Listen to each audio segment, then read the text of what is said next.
Weapons need regular maintenance. Take good care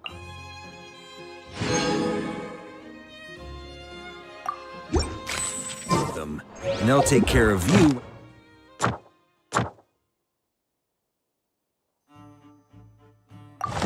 That matters most.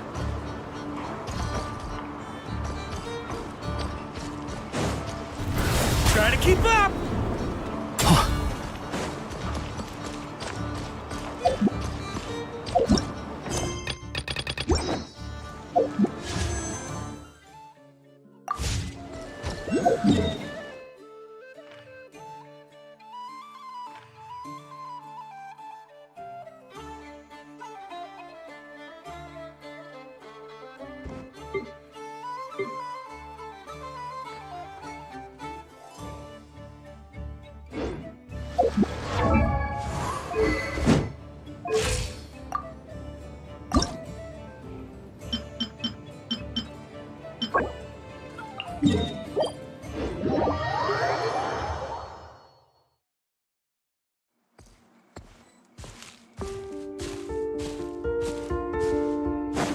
Here.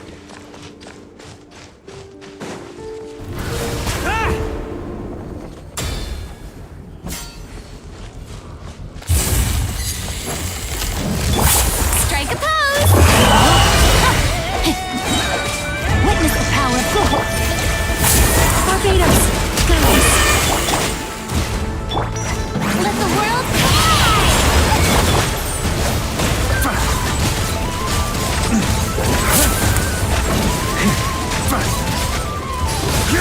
Flash! Warrior sweeping in!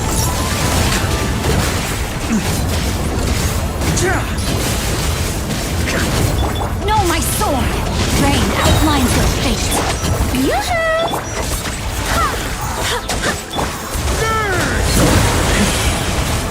Look after Mondstadt for me.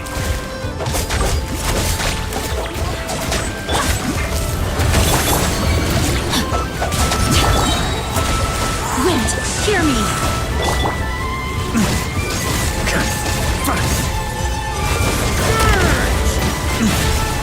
Witness the power of Gugwa! Know my sword! Shower me with praise! Time to shine! Full as flash!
On me!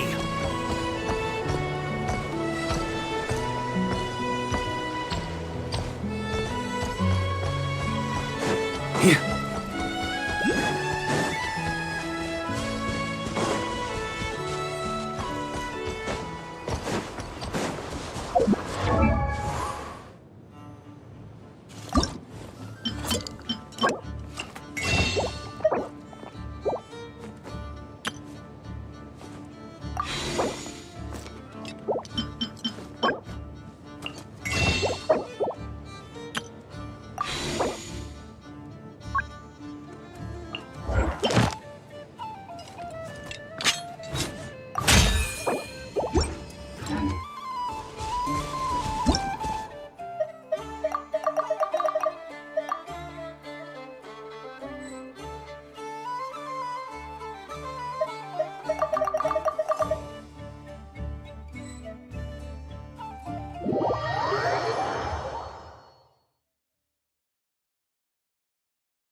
Fruits from every corner of Tibet. Rare, noteworthy varieties you won't find anywhere else. Come, If the try kids some. come over again today, I'll give them these Better to toys. just let the youngins choose their own path in life, huh?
I like to drink on occasion. Any and every occasion. Good one.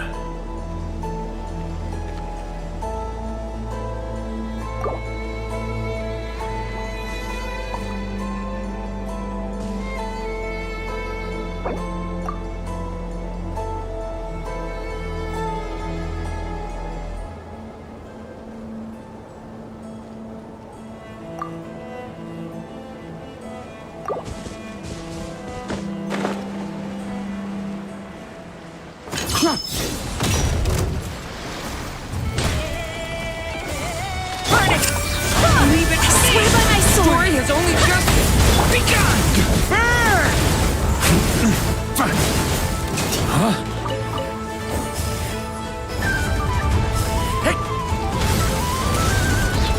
Light it up. Pyroclastic surge. On me.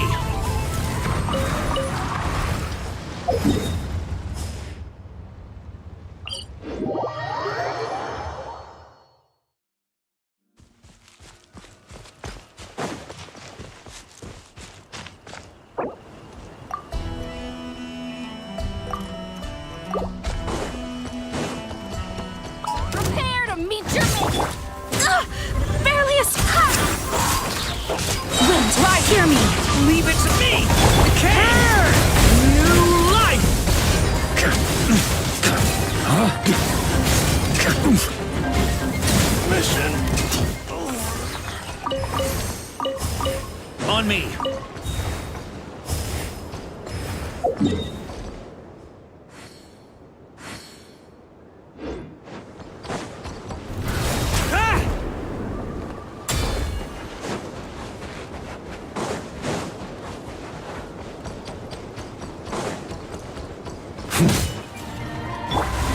as one!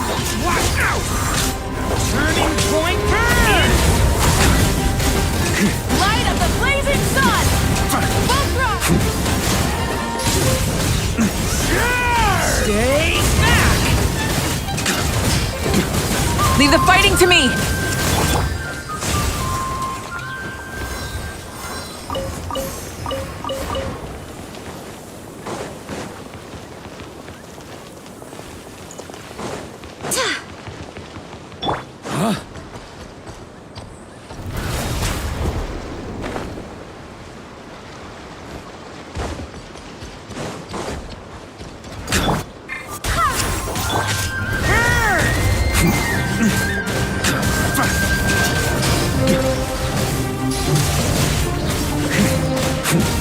Pyroclastic surge!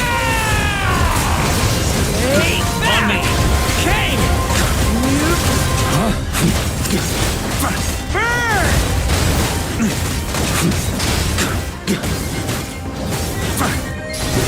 Shred up!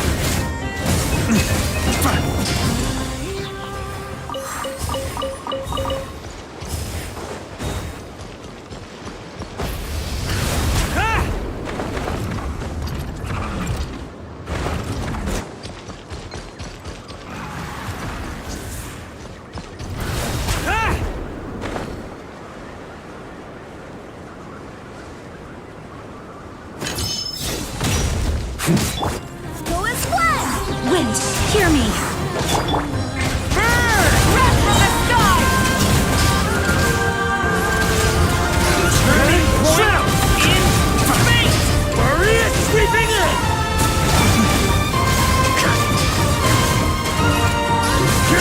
Flash!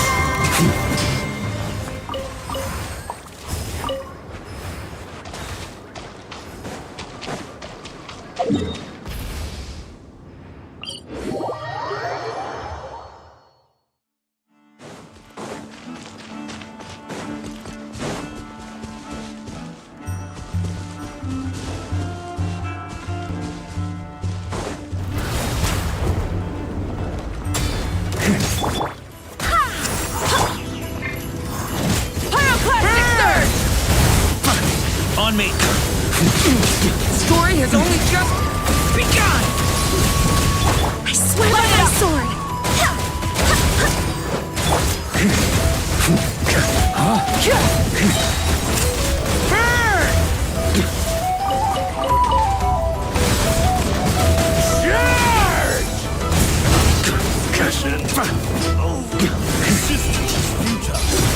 Shred up! Burn it! Watch out! Light of the blazing sun! Into Send.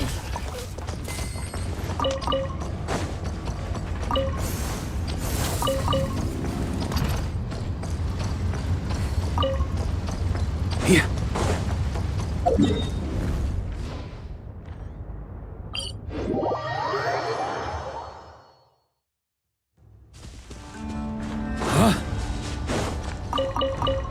On me.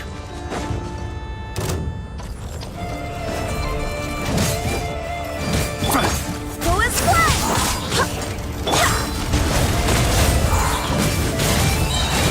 King! New look!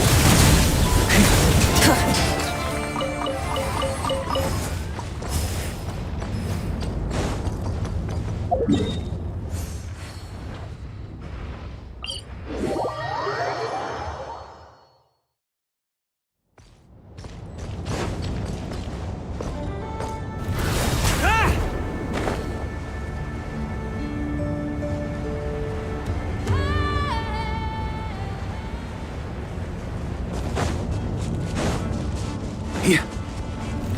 Try to keep up!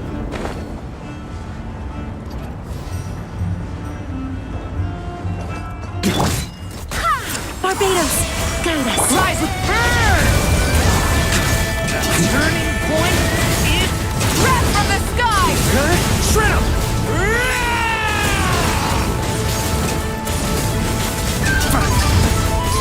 Incinerate!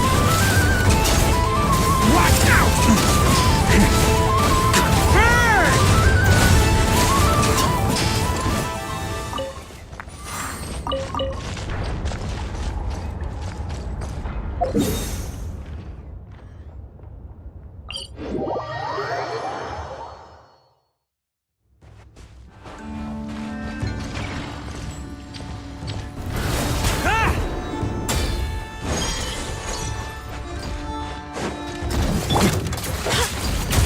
Wind, hear me!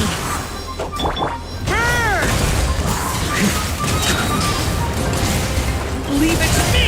Thunder is only just light it up! Pyroclastic surge!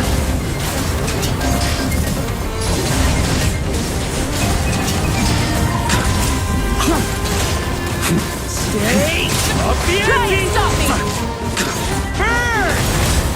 The story has only just begun! Rise with the sun!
Can I stop here and play? I mean, take a stroll. I won't go too far.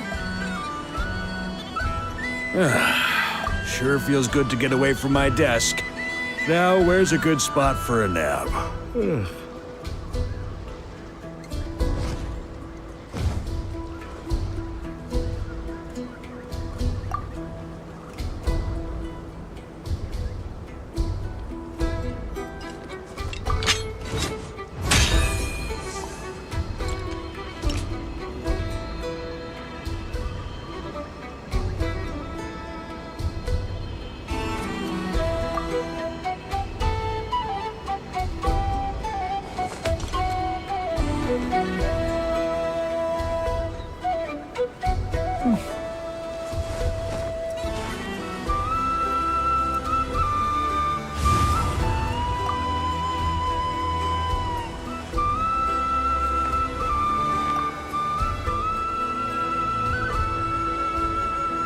I like to drink on occasion. Any and every occasion. Good one.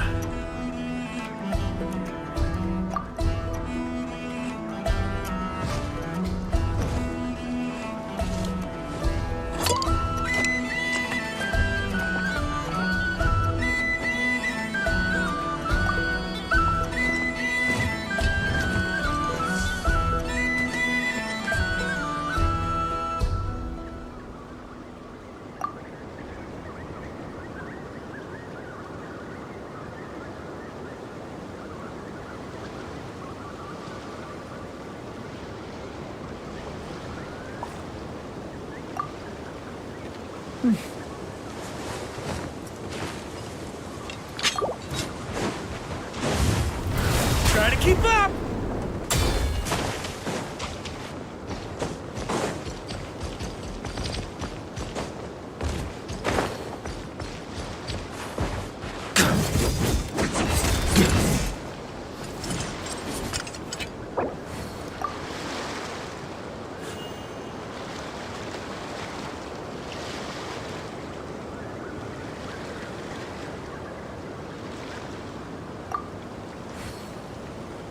Weapons need regular maintenance.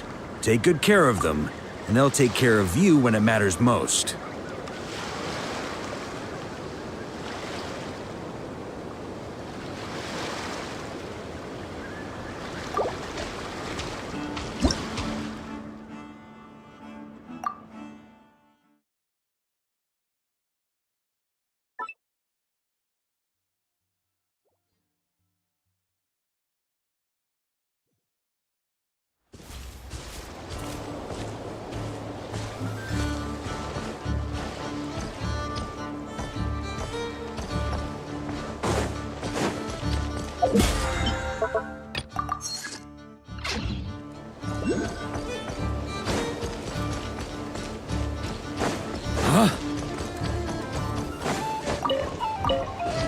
On me!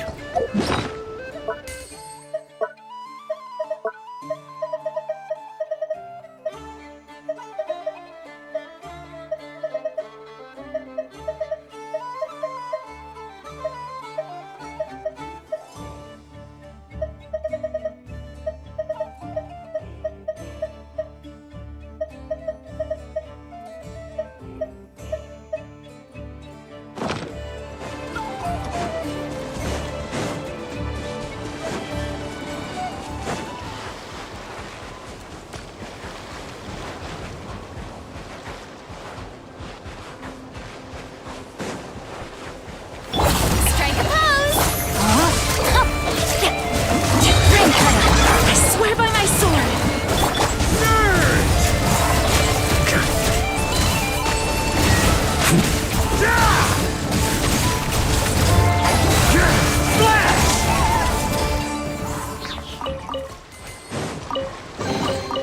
If you want it, it's yours.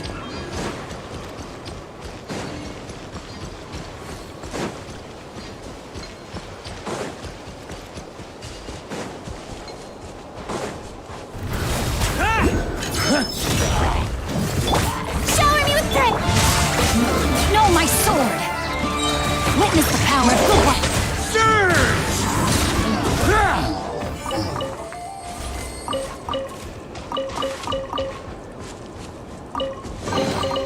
If you want it, it's yours. Here. On me!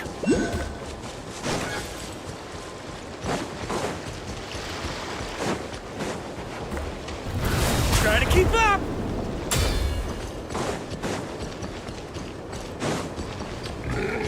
Here.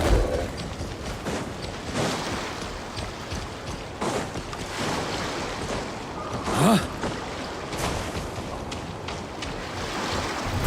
Try to keep up! Here. Huh? Here.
On me.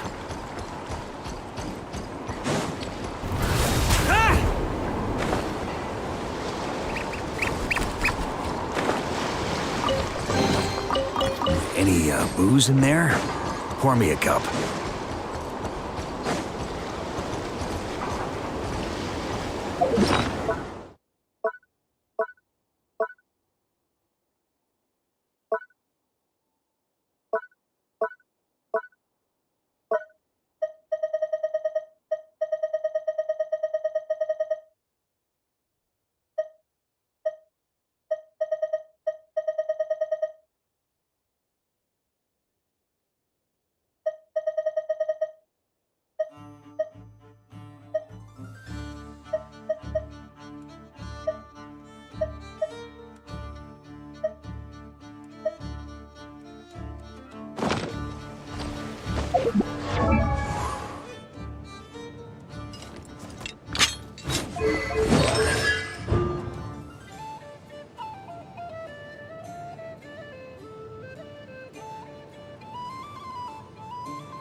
On me.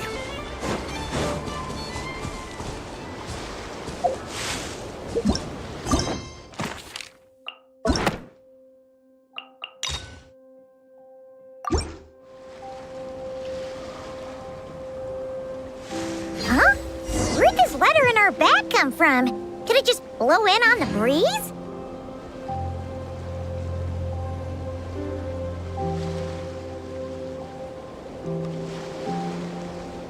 I like to drink on occasion. Any and every occasion. Good one. Oh, it's from the Tone Deaf Bar.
Huh? On me.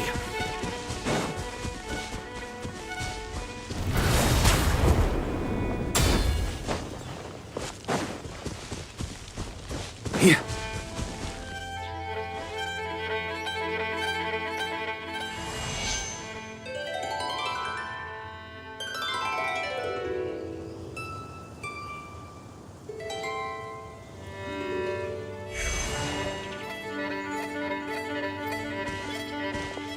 Ah, welcome back, old friend. And how should I be addressing you these days? The honorary knight of Mondstadt? The Tumaini of Natlan? Or the great hero of Nodcry? Well, you sure have your finger on the pulse.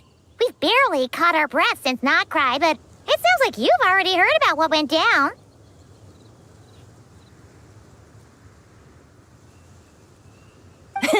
News travels fast on the wind. But before I can turn your tales into tunes, I need to hear them from the horse's mouth.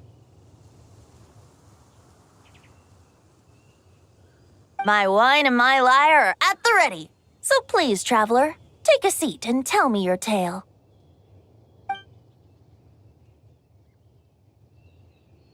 Amazing! Incredible! The Rapier of Solnari and the Doctor? Truly a tale for the ages!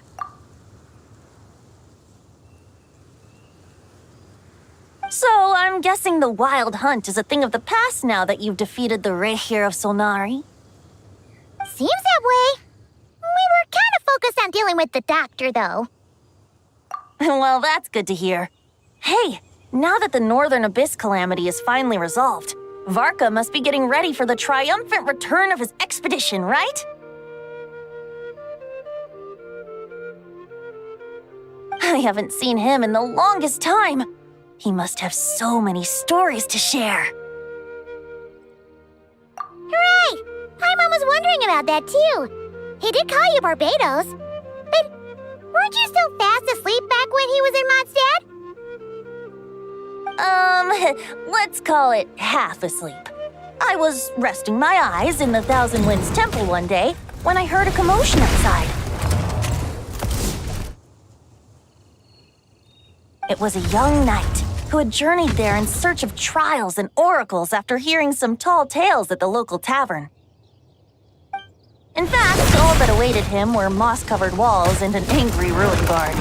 But he seemed completely unfazed, laughing heartily as he sent the ruin guard's missiles flying off into the horizons.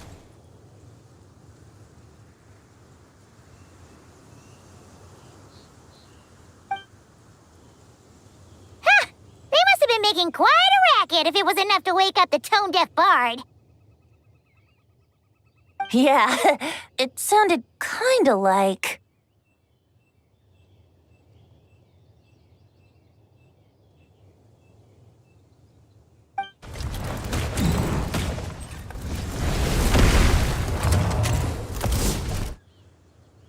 Hey! Is that all you've got? Oh, bring it on! like that.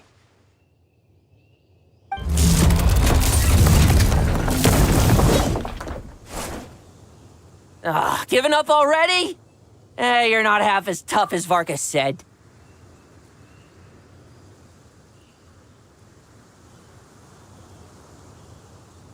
A young knight of Favonius trekking out to the Thousand Winds Temple in search of adventure. Now there's a sight I haven't seen in a while.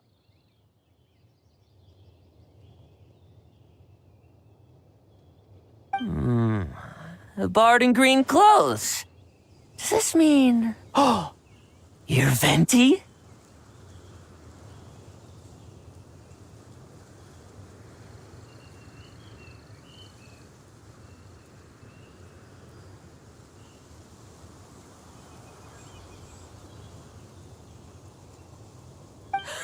I was just wondering how I was gonna track you down.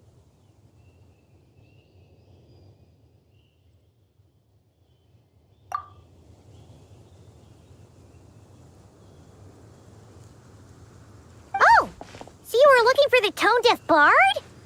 Strange place to start your search. Hold on. Blonde hair, white hair? You must be the honorary knight, and Paimon!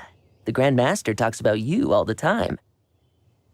Allow me to introduce myself. I'm Lowen, Vice Captain of the 5th Company of the Knights of Favonius and a member of the Expeditionary Force. Oh, so you're part of the expedition, huh? Right. So that's why Paimon's never seen you around in Mondstadt. Hey, wait a second. We never saw you in Notcry either. That's probably because when the Wild Hunt was still running rampant, I spent most of my time out on my own, making mincemeat out of monsters. I barely went back to base at all. Then, once the Wild Hunt calmed down, I got sent back to Mondstadt. Mixed blessing, if you ask me. Sounds like I missed out on some serious action. No wonder we never saw you while we were dealing with the doctor. So, why did VARKA send you back? Deliver some letters. There's one for the Knights of Favonius, one for the church, another for the Dawn Winery, at least 10 of them in total. Jeez, how many people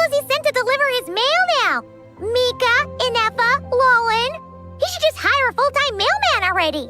In fact, he's earned himself a new nickname. Let's go with Sir Writes-A-Lot. I'll have you know that poetry and letters were humanity's earliest means of expressing their thoughts. So, tone deaf or not, I wear the title of Bard with pride. And I consider Sir Writes-A-Lot to be... Wait, really? Darn it! Maybe Paimon should come up with some harder-hitting nicknames for these two. Anyway, since this young man has come all the way to the Thousand Winds Temple looking for me, I assume he must have a letter for me too. You sure are, to use the Grand Master's own words.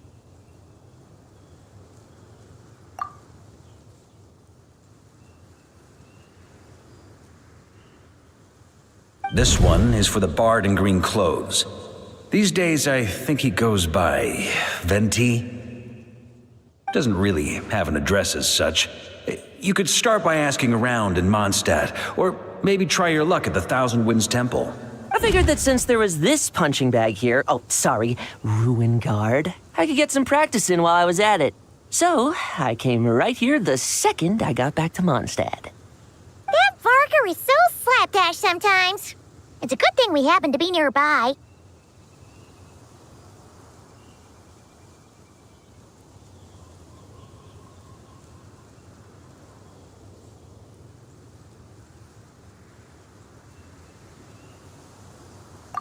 Oh, he also said to remind you to write back.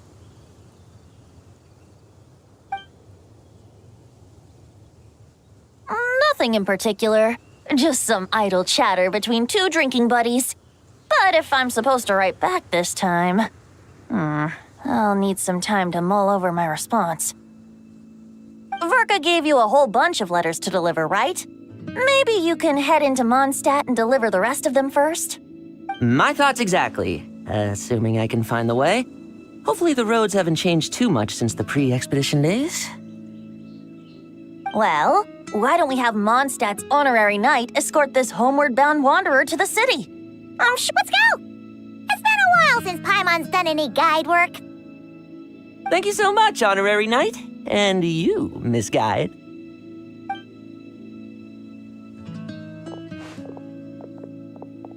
The Abyss, the Wild Hunt, Andreas.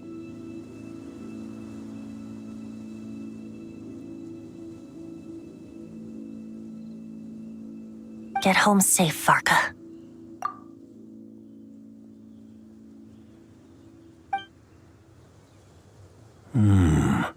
Why do my ears feel so hot all of a sudden?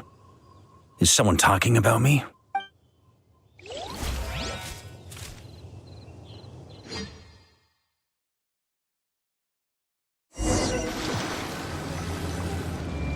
Surely there's no way anyone found the secret stash of cash in my office.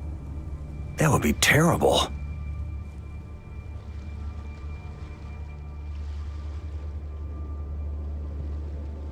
Grandmaster, bad time to get distracted.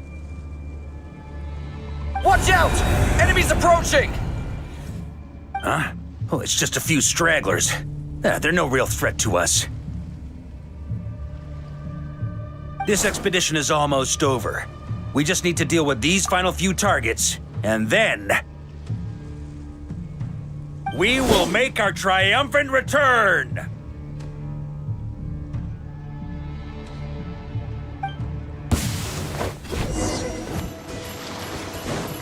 Stormwind! On me!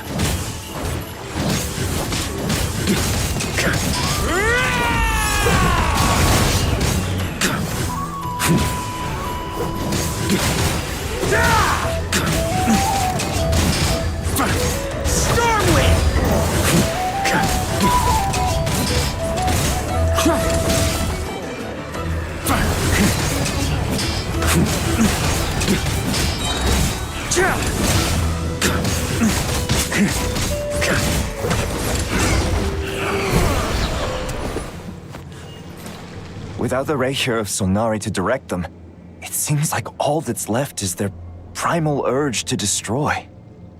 If this is all that the Wild Hunt can muster now, surely the Lightkeepers of Nodcry will be able to deal with what's left. Just like I thought. What we should be wary of now is Grandmaster, based on Lightkeeper intel and our own reconnaissance, one of the suspected targets should be just up ahead.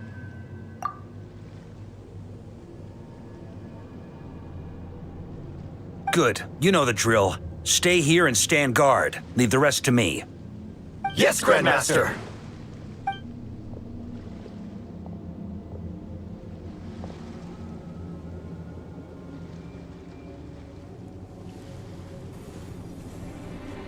We meet again, Andreas.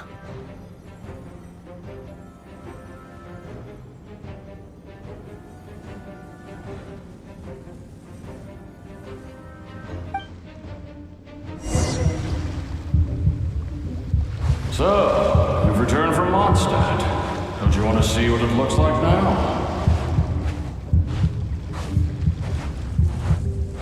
I was planning to take a look around there myself. Perhaps you could be my guide. What's this? An echo from 1,000 years ago?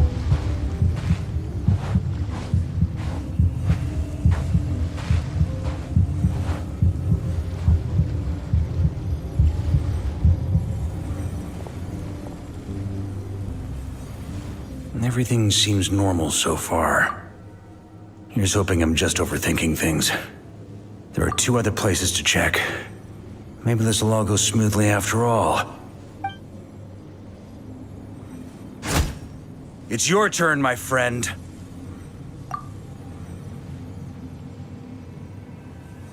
Come, Andreas!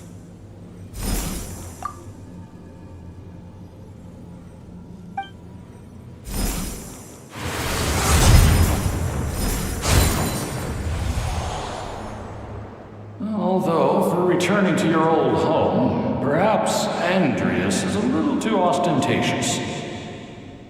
Might be better to go by... Boreas. Huh? Injustice, corruption, iniquity. Is the surface world still as wretched and foul as ever?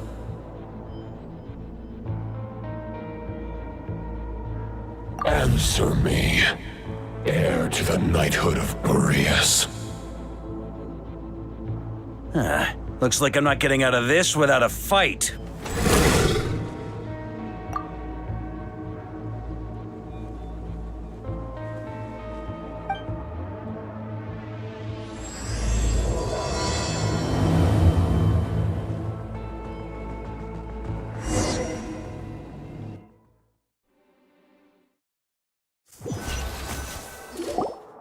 That's where things stand with the expedition. The victors will be returning home soon, so make sure to stock up on wine for the celebrations. P.S. I hope everyone's keeping up with their daily training. I'll be testing you all when I get back to make sure no one's regressed. P.P.S. I wrote individual letters for each and every one of you. Don't forget to write back. That's all. Everyone gets one? Wow! Sir Writes-A-Lot is really living up to his name. I guess the Grand Master must have something specific to say to each of us. Even I got a letter, and I'm not a real knight yet. Jean?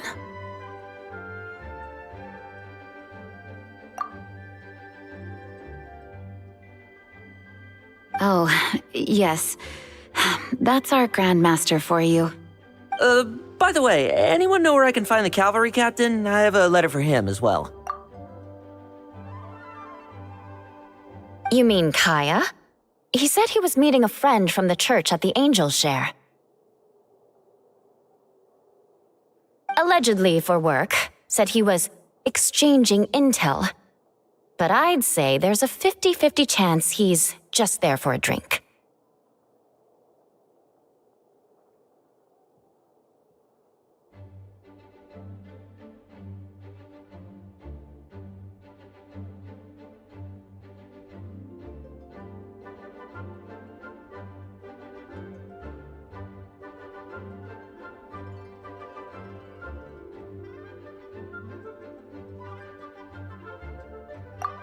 Mom bets there'll be lots of familiar faces there. How about we deliver Kaya's letter? And these other two as well! Really? Oh, that would be a great help, thank you. Our thanks to you too, Lowen. The other knights will help distribute the remaining letters. You've had a long journey. Please go get some rest. Great, but I won't be resting just yet.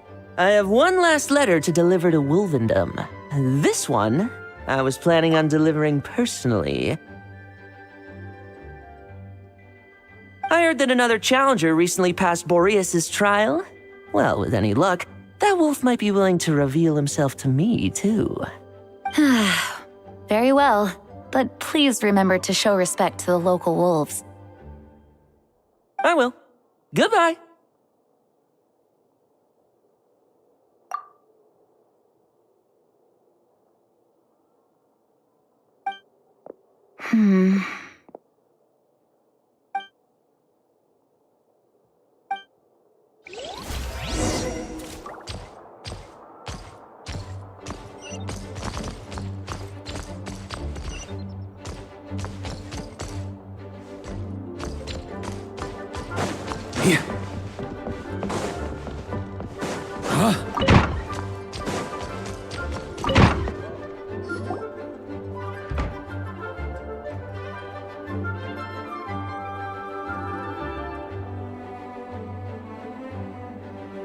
Honorary Knight, you're still here?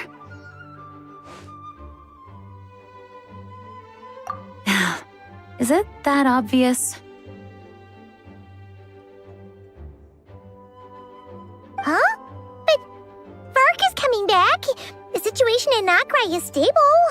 Surely things are looking up.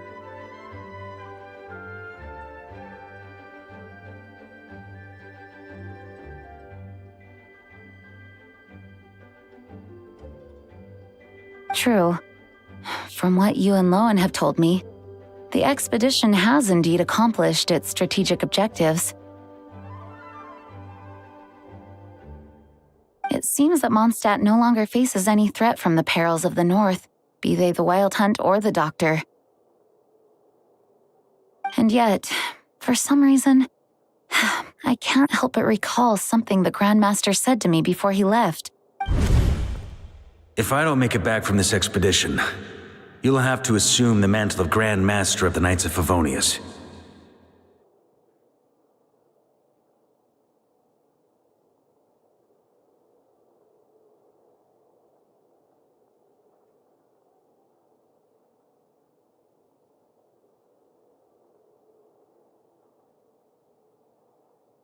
If it comes to that, remember to train the next Knight of Boreas in my stead.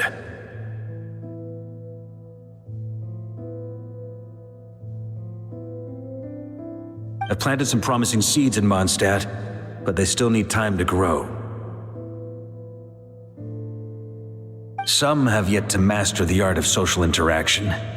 Some don't yet understand that they too need protecting.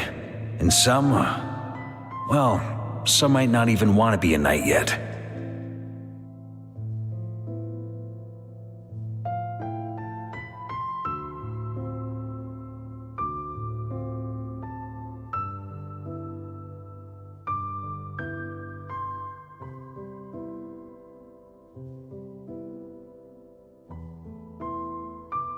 What's wrong? Well, there's no need to frown.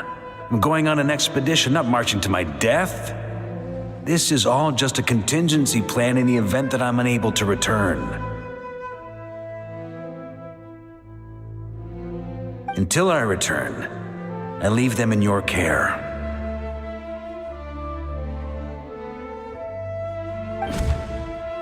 The lineage of the Knights of Boreas has nearly been extinguished twice in Mondstadt's history.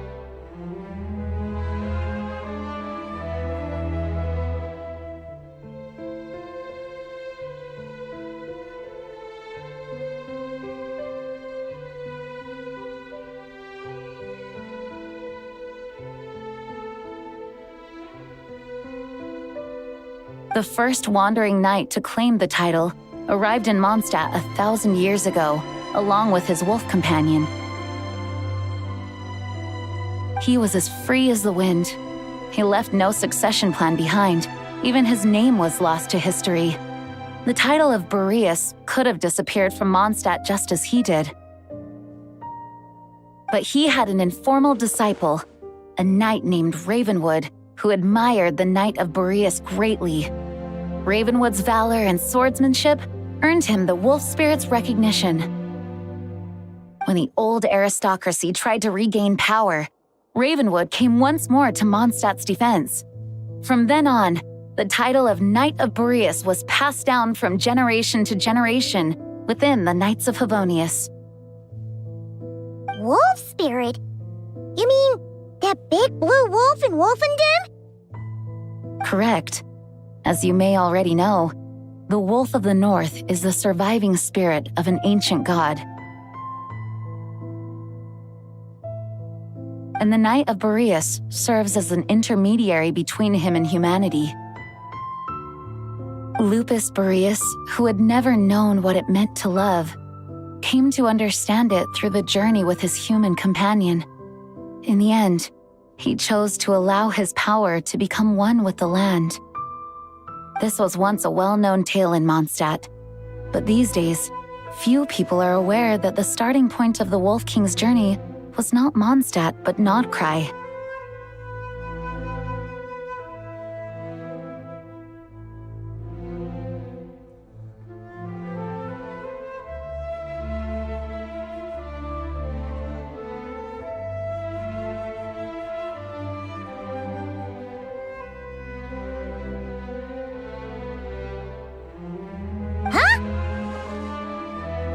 The Great Wolf King of the North came here from Nodcry. Although he doesn't like to speak of his past. In fact, he rarely shows himself to people at all nowadays.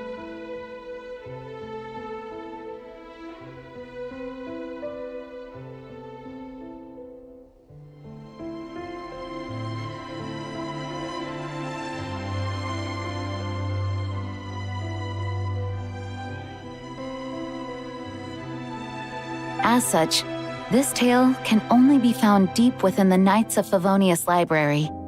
Even among the Knights of Favonius, few are aware of it. The Grand Master didn't disclose any concrete objectives before departing on his expedition. I couldn't help but wonder whether it might somehow be related to Nodcry's Wolf of the North. I kept my speculations to myself, however. Sharing them would only spread unwarranted suspicion toward the Four Winds among the people of Mondstadt. You experienced the turmoil caused by Duval and the East Wind's actions for yourself. Surely you can understand my concern? No wonder VARKA wasn't clear about his motives. Is that what he was worried about? Very possibly. He was probably also reserving judgment. Having heard about your experiences in Nodcry, I now suspect that the Grand Master hadn't yet ascertained the true identity of our enemy at that time. And as it turns out, the calamity born in the north wasn't an ancient god, but rather the Wild Hunt and the Doctor. I guess we were both jumping to conclusions. Yes, I completely agree. The tide can turn rapidly in times of battle. It's a leader's responsibility to prepare for every possible contingency. Even if his contingency plan never needs to be put into action, I'm sure the Grand Master is relieved to know that it's in place.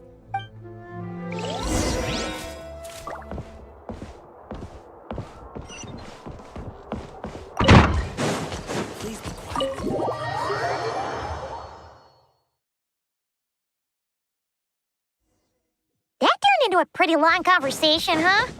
We should probably go deliver those letters to the Angels Share now.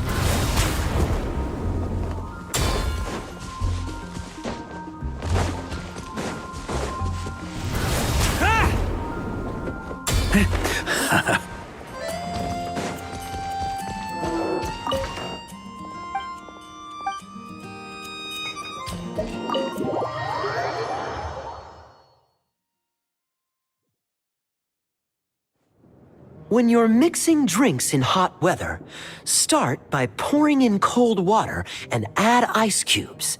Then drain out the water before adding the other ingredients. How's that for a secret recipe? Maybe it's worth a little intel in return. Please. I've known that little trick for a good 10 years at least. You'll have to offer something a little more substantial if you're serious about trading.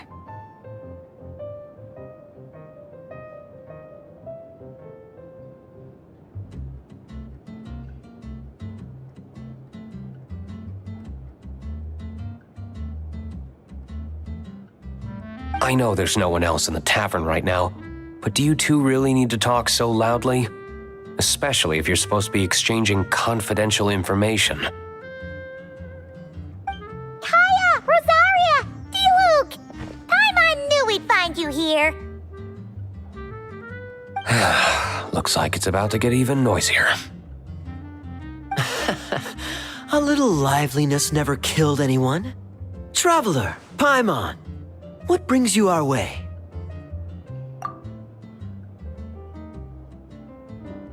Please allow me to once again express my sincere condolences regarding your late father and the incident with Eric.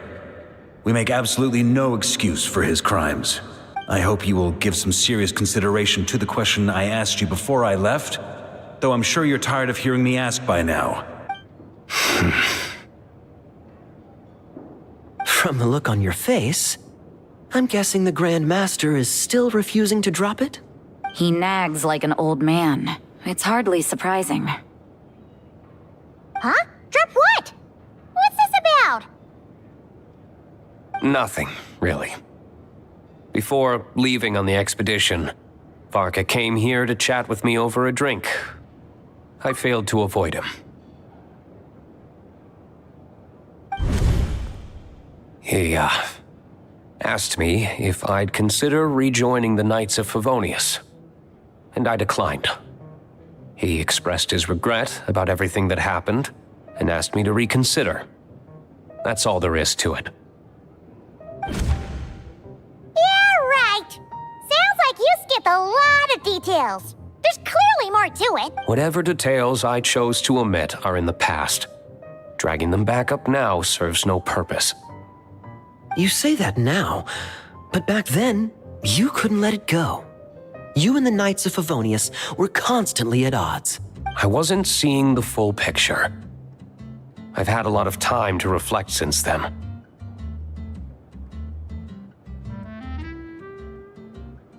But my answer remains unchanged. I'm not rejoining the Knights of Favonius.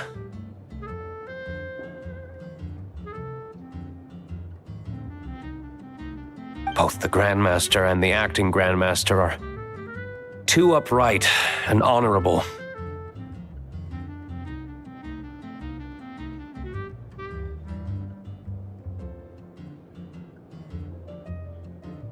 I can't see the shadows that lurk beneath them due to the size of the organization they lead.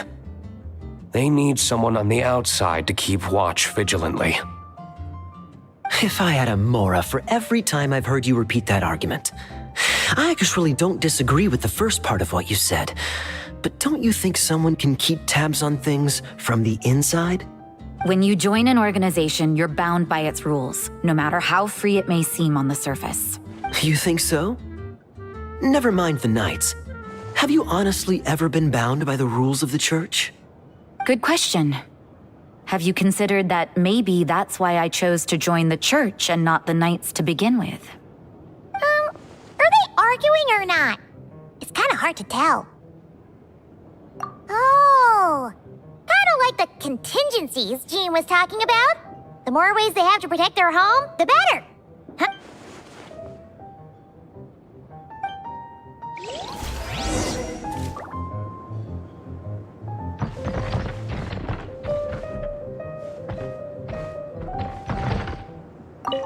What should I report back to the Grand Master on? Let me think. Public order inside the city? Monster activity in the wild? Oh, and a review of the latest vintages.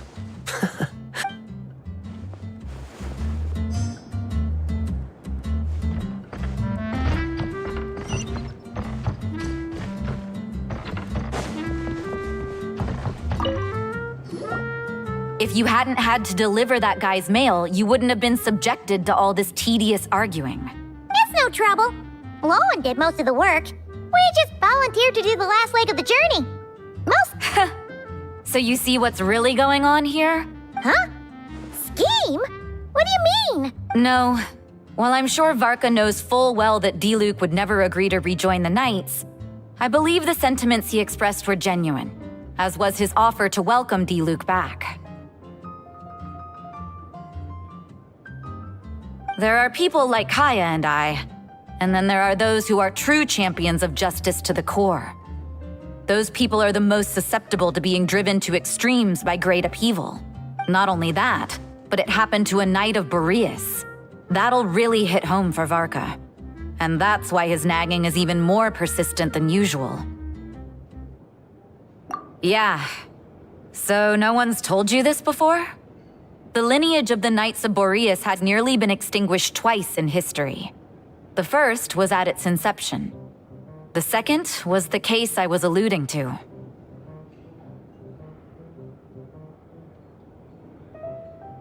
Oh! Wasn't Jean telling us about this? Wait. And then we got caught up talking about the expedition, and we never got around to the second time. I happened to hear about it from VARKA once when he was drinking and started yammering on. The second... Although the Knights of Boreas are meant to be intermediaries between humans and wolves, in practice, very few of them have been truly recognized by Lupus Boreas over the past millennium. Of those who have, the best known are the first Knight of Boreas, Ravenwood, the wolf pup Rostam, and VARKA himself. But 500 years ago, there was one who earned the respect of Boreas even before gaining the title. He was a disciple of Rostam. They thought he would become the mightiest Knight of Boreas who ever lived. He was the perfect knight. Righteous, principled. His name was Roland, the blood-stained knight. Yikes! Bloodstained Knight? That sounds a little ominous. Well, apparently his original title was the White Knight, but he lost countless comrades during the Abyssal Calamity 500 years ago, including his tutor and mentor, Rostam. The endless bloodshed stained his sword and armor a crimson as deep as black, transforming the White Knight into the Blood-Stained Knight. After that, he threw himself completely into battling monsters, leaving Mondstadt and the Knights of Favonius behind.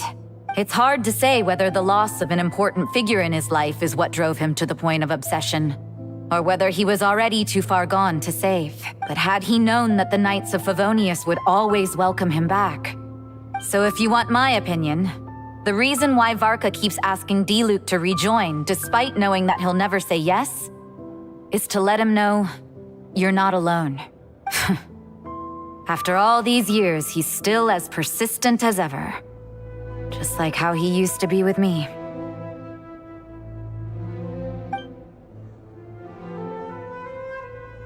Huh. Turns out VARKA's a lot more thoughtful than he lets on. Paimon had the wrong idea about him. Anyway, there's still something about this whole Boreas business that Paimon isn't really getting. Wasn't Andreas a god in Mondstadt thousands of years in the past?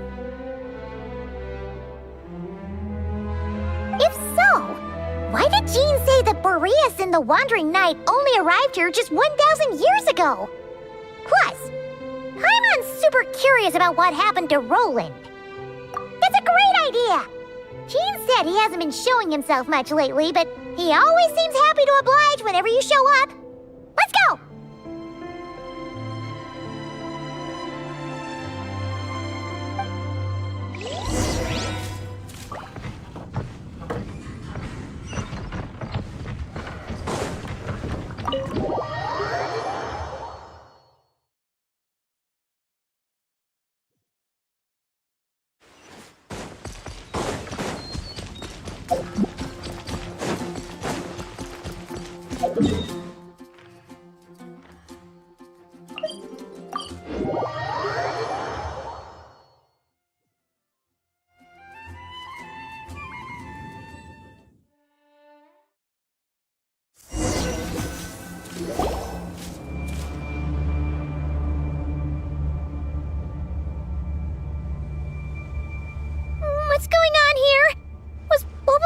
always like this?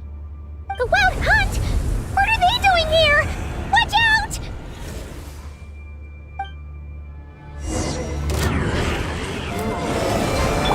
Yoo-hoo! Let the world collide!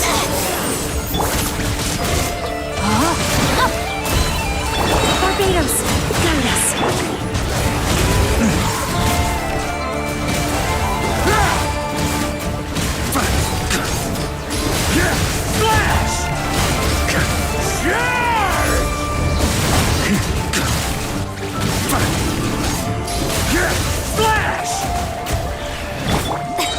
Shower me with that! No, my sword! Let me weave you a verse.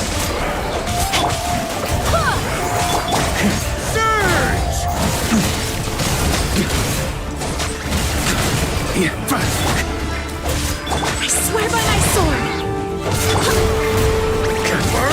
Sweeping in!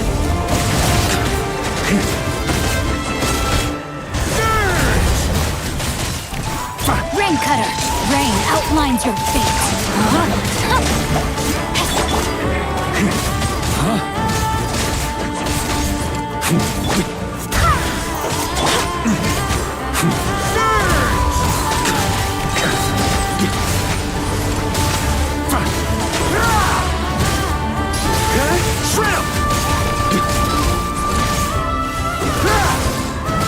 Let me weave you a verse. No, my sword!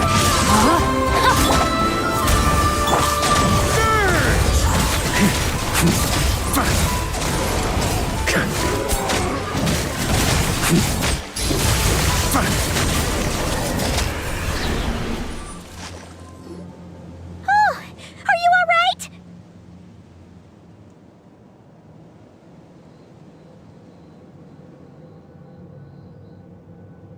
Oh no! What now? It better not be more Wild Hunt monsters!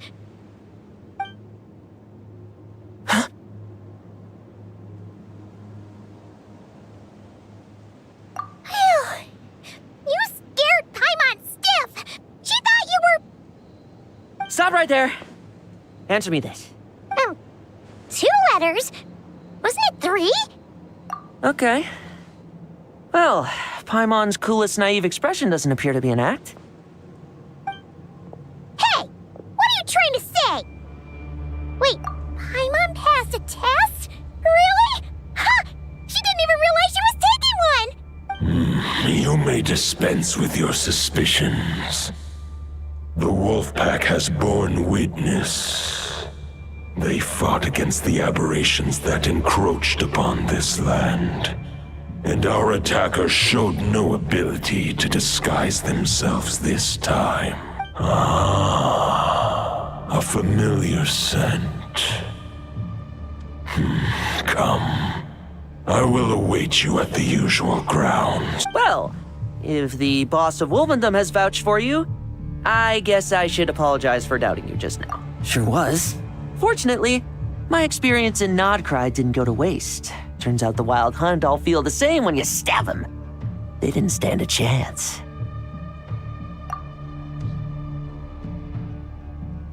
Something seems wrong with that old wolf, though. Go on, you should check on him.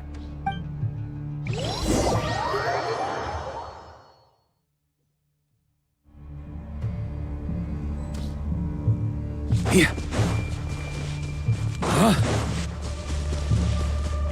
On me. Ah!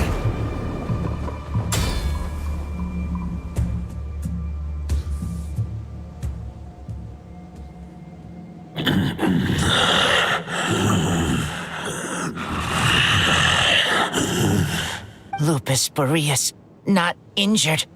Why so weak? Am I not strong enough?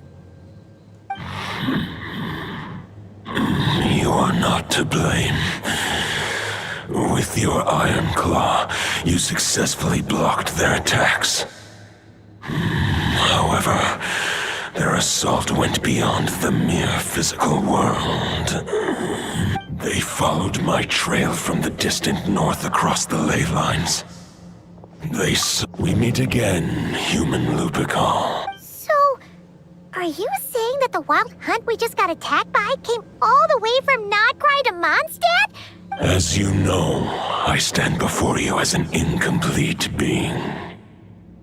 I am but one remnant of the god Andrias' soul, the source of this turmoil.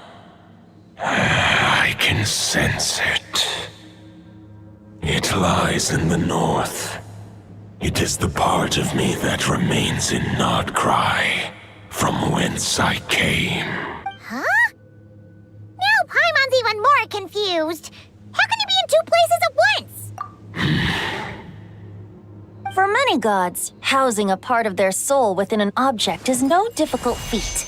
But those who can perform such delicate partitions as this are rare, even among the gods.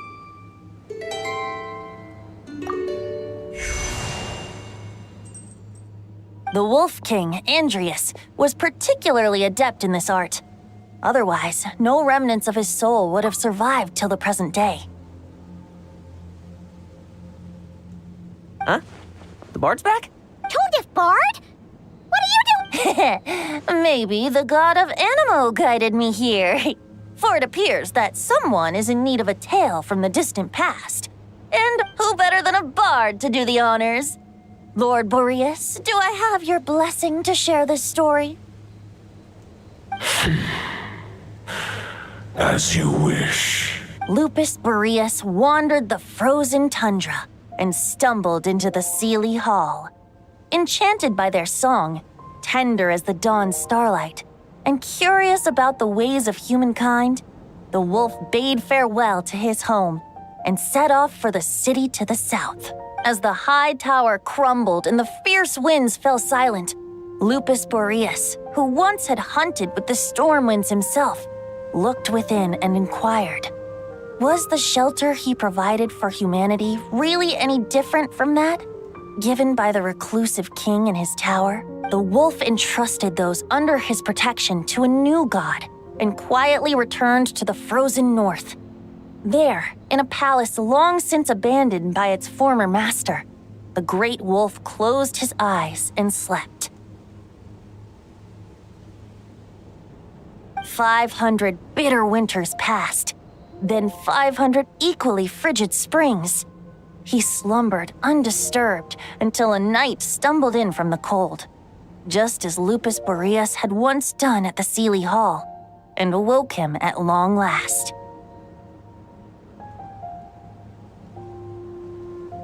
The knight asked the wolf to join him on a journey south, to see once more the land that had all but faded from his memory. The gentle wolf, unwilling to refuse the human's earnest plea, split his soul into two halves and left his home once more. Seeing how the ice and snow had given way to verdant plains, hearing the laughter and song that now filled the once somber city, the aging Lupus Boreas turned to his friend, the god of Animo, and remarked,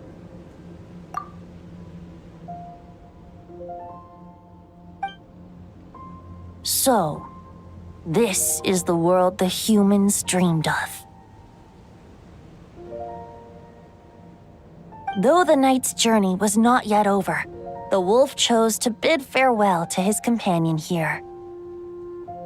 He had written the end to his story.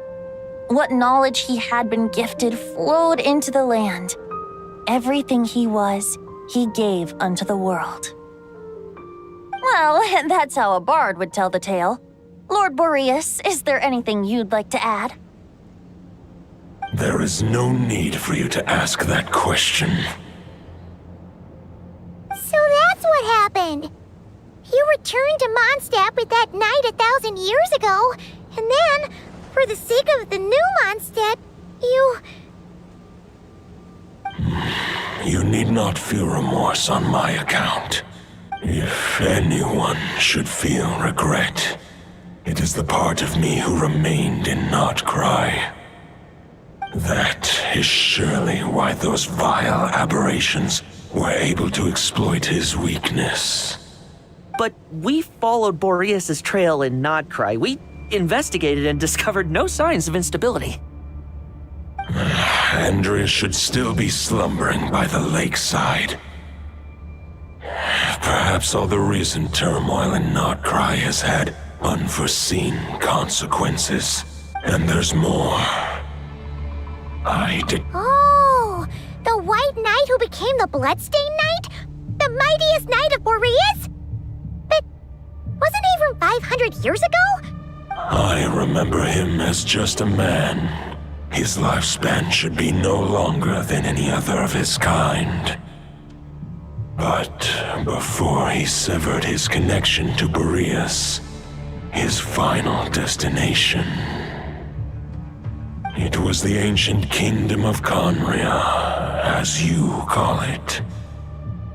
Beyond that, I know not if he lived or died. If you want to get to the bottom of this, I'm afraid you'll have to make another trip to Nodcry yourselves. As luck would have it, another old friend of ours just so happens to be free right now. No wonder I can suddenly sense the east wind's presence. If even Mondstadt has been affected by the fallout, Nodcry must be in real trouble by now. VARKA? Is he in danger? I believe too many passengers would slow our dear friend down. I fear he only has room to carry one person, along with perhaps a diminutive companion. All right. Wish it could be me, but I accept that we should send our strongest warrior to fight Nodcry's battles. I'll stay here and deal with any wild hunt that try harassing Mondstadt. It'll be a good chance to...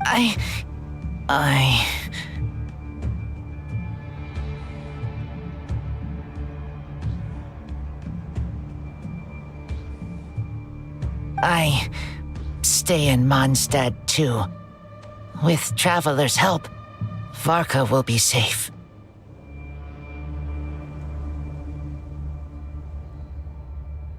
Razor, give me your iron claw.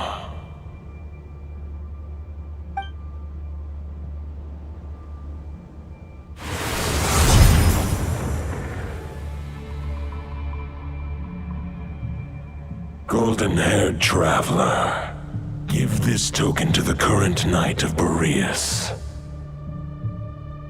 It is a wolf spirit. It contains my power and thoughts. The Dominator of Wolves once bestowed the power of his soul upon his pack, strengthening their hearts and sharpening their claws and fangs. But human hearts and flesh cannot bear the soul of a wolf directly. It would be akin to forcefully merging a human and a wolf into one being. They would descend into chaos. To prevent the entanglement of souls, the most I can do is temporarily house my power and thoughts within claws and fangs wrought of steel.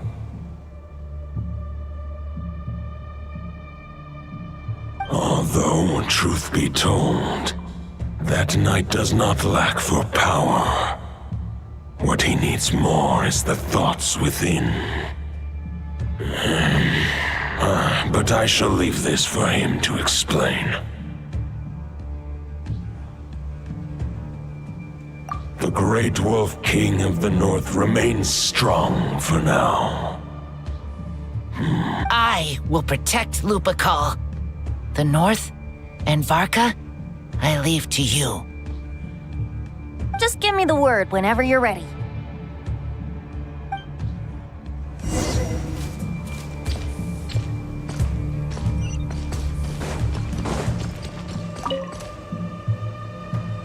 Any questions before you set off?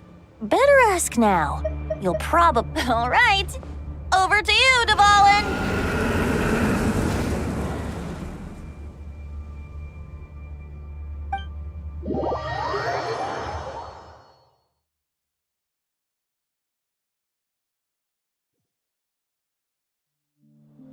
The Knight of Boreas awaits below.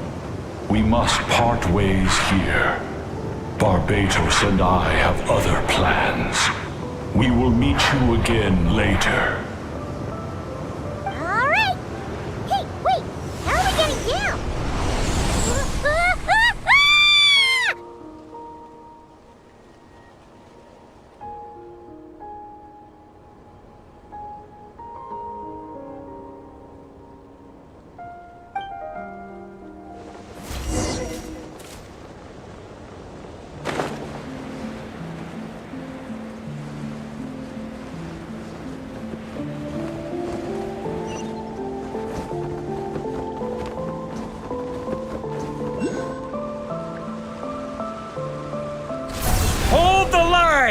The enemy's on the brink of collapse!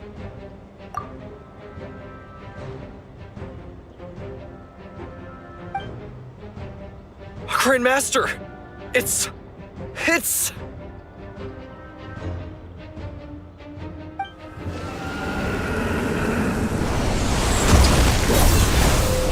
Haha! Reinforcements! It's about time! And Paimon too! We're just about hanging in there. Most of their grunts are taken care of now. Their leader's gonna have to make a decision soon.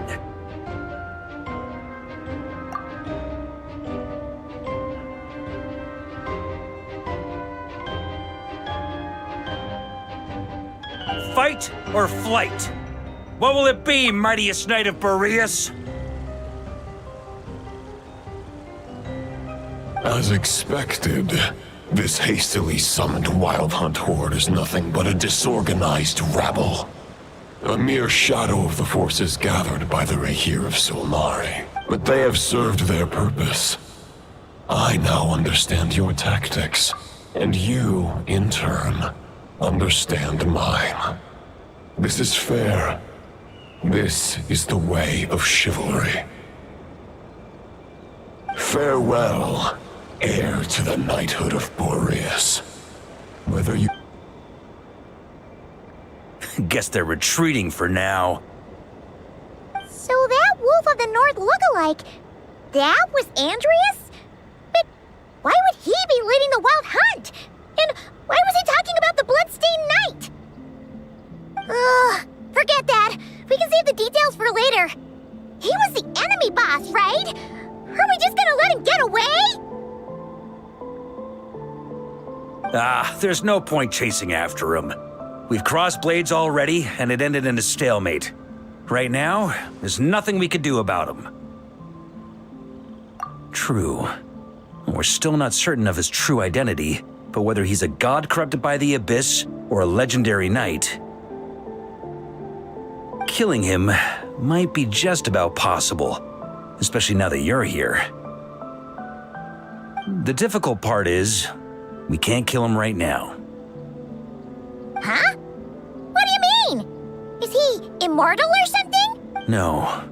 Judging from our skirmishes so far, I don't think he's got any special abilities of that caliber. Nor does he have the ridiculous level of power wielded by the Five Sinners. But, compared to Rerir, our current foe clearly has a better understanding of how to exploit Nodcry to his advantage. Particularly when it comes to Andreas' remnant soul. Exactly. Sounds like you realize what the crux of the issue is. I managed to cut off a sample from our foe, which Albedo and Durin are analyzing as we speak. Meanwhile, our other allies should be making their way home from their own battles by now. Let's discuss this further when they're back. We still have some big challenges ahead before this expedition can finally be declared a victory.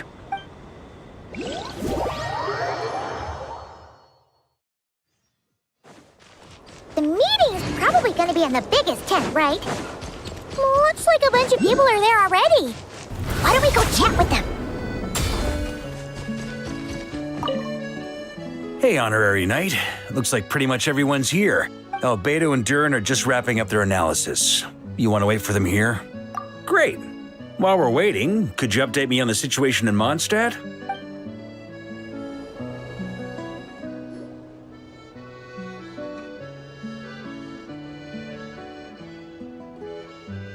And that's where things stand.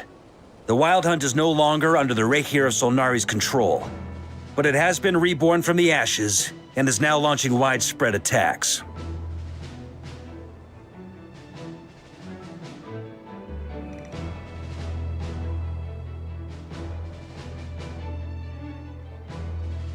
Intel from the Frostmoon Scions and the Curatorium of Secrets corroborates this. No disturbances have been detected in the space where Rerir resides. What we are facing here is a completely new foe.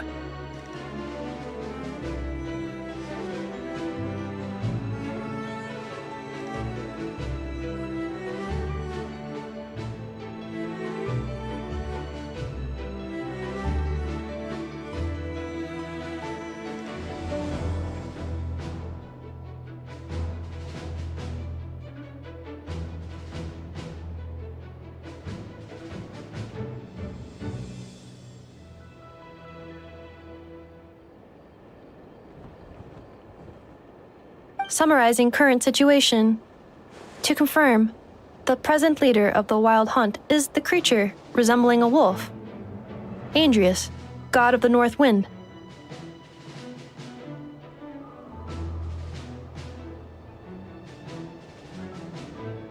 More precisely, it's the external will that has seized control of Andrius' spirit, namely Roland, the Bloodstained Knight.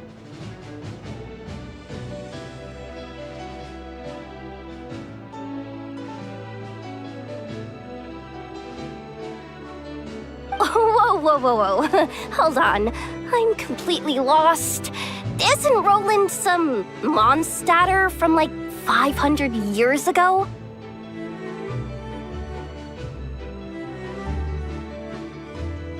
How'd he suddenly get wrapped up with a god from 1,000 years in the past and the present-day Wild Hunt?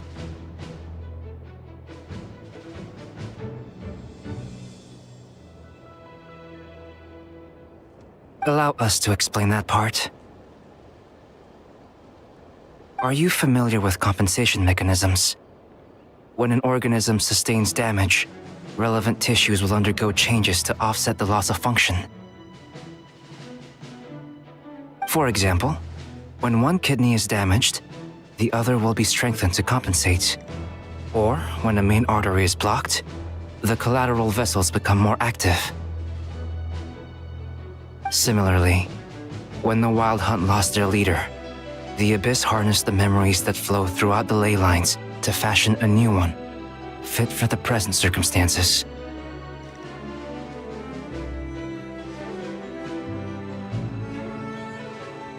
That new leader is a mirror image of Roland, the Bloodstained Knight.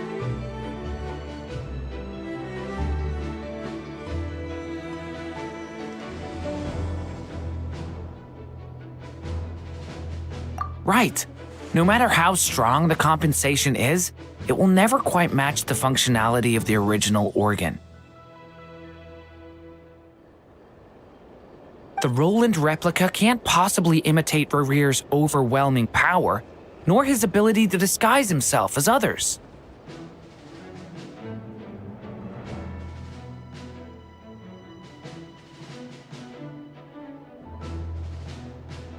So, the Abyss made use of the connection between Roland and Boreas to compensate for this lack of power. The replica corrupted and took control of Andrius as he slumbered by the bank of Amsvartnir, ultimately manifesting as the giant beast that you all witnessed. However, exactly why the Abyss chose Roland to mimic, and indeed how it was able to do so, remains unclear. I guess he must have gotten caught up with the Abyss or Nodcry somehow during his wanderings through Tevat. But we can keep those questions on the back burner. Okay, Paimon gets all that, but what did you mean when you said we can't kill him right now? We can't kill him right now because a dead god may prove more dangerous than a living one. From intelligence gathered during the expedition, we have reason to believe that the power released when a god is felled can have catastrophic consequences for us mortals. Worse still, the wrath that remains after a god's passing becomes a source of endless turmoil. Once god remains contaminate the land, they will persist for thousands of years. This land has already been ravaged by the Wild Hunt.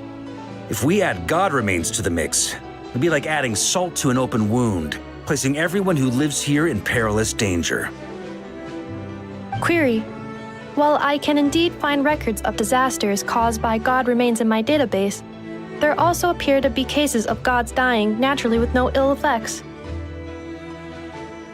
In that land, the passing of the Pyro-Archon's flame is a common occurrence throughout history, and even the part of Andrius who remains in Mondstadt has experienced death once before, has he not? Great question. Glad you asked. Honorary Knight, you said Lupus Boreas gave you a token to pass on to me? Please, present it now.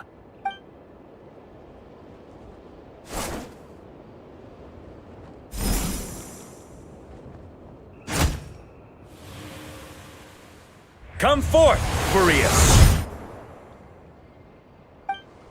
This form has come to the end of its time. I'm afraid I can accompany you no further on your journey. My soul will fall into silence, and my power will flow into the ley lines of this land. Do not grieve for me, for this is the end I have chosen.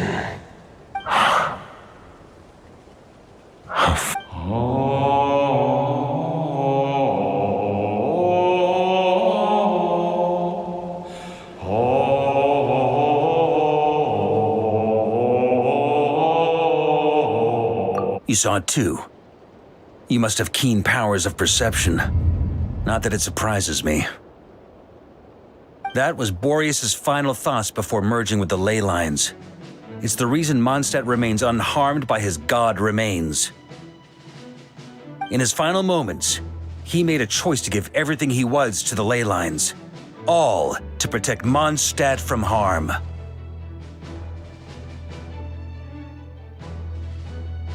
Sounds like Andreas spent thousands of years searching for his place in the world, too. Yes. And now our task is to return the answer he found, the decision he made, to Andreas' heart. Only then can he break free from the corruption and control of the Abyss, and make that decision once more.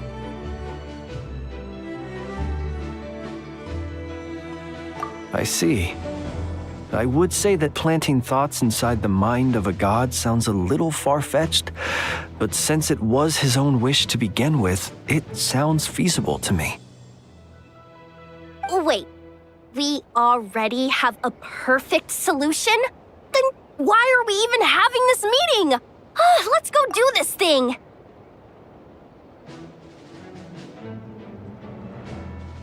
Ha ha ha.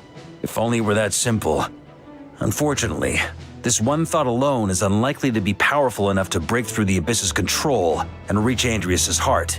We need to find a way to make the thought within this sword stronger and more resilient. For now, Boreas needs all his remaining strength to fight against the abyssal corruption to Mondstadt's ley lines. He can't afford to send us any more of his power. However, since his form was unstable during his journey with the first Knight of Boreas, many wolf spirit fragments were left behind along the way. If we can collect those fragments, we can use them to strengthen the decision to merge with the ley lines. So we need to retrace his steps and look for random fragments? But they could be anywhere between Nodcry and Mondstadt. It'll be like looking for a needle in a haystack. You don't need to worry about that. There's a few fragments left to gather in Nodcry, but apart from that, most of them are already inside this sword. I've been collecting them during the whole expedition. Huh? Wait. I mean, it's an expedition, not a stroll in the park. Each step of the way, we've been hard at work planning for every possible contingency. Not just the wild hunt in the Abyss, but ancient gods remaining in Nodcry. Sounds like this plan was a long time in the making. It's almost as if you foresaw the future? As a matter of fact, I did. I caught a glimpse of fate's reflection. But I can't take credit for it. It was all thanks to the help of a few friends. Still, all I foresaw was that an abyssal calamity was brewing in the north. Had I known more, we could have saved a lot of energy. Instead, we've had to make best guesses, prepare for every possible scenario. If all that preparation went to waste, all the better for it. But anything that proved useful, we knew we'd be grateful for down the line. Sure is. Just one crucial step remains. We need to gather the last few wolf spirit fragments scattered around Nodcry, and use them to make the thought within this sword as strong as it could possibly be. According to what Boreas told me before we left Mondstadt, his form was at its most unstable at the beginning of his journey. That means the fragments here should be the most powerful ones. But of course, We've been tied up fighting battles since the day we set foot in Outcry. First with the Wild Hunt, then with the Doctor. So, it wasn't until recently that we were finally able to confirm the status of the Wolf Spirit fragments. We now know there are 3 left to find. Okay, so 3 more mini expeditions to go. I managed to gather 1 fragment before Roland reappeared. I also have a confirmed location for the second, which I'll take care of in short order. As for the 3rd fragment, we've identified a general search area to focus on, but we'll need all hands on deck to pinpoint the exact location. The final snag is that since our foe is a replica of Roland, he too will be aware of Andrias' history. He's sure to try and sabotage our plans by any means at his disposal. So everyone needs to bring their A game. With our foe being from Mondstadt, it's our duty as Mondstadters to defeat him. And since the Wild Hunt is involved, the Lightkeepers will provide their full support.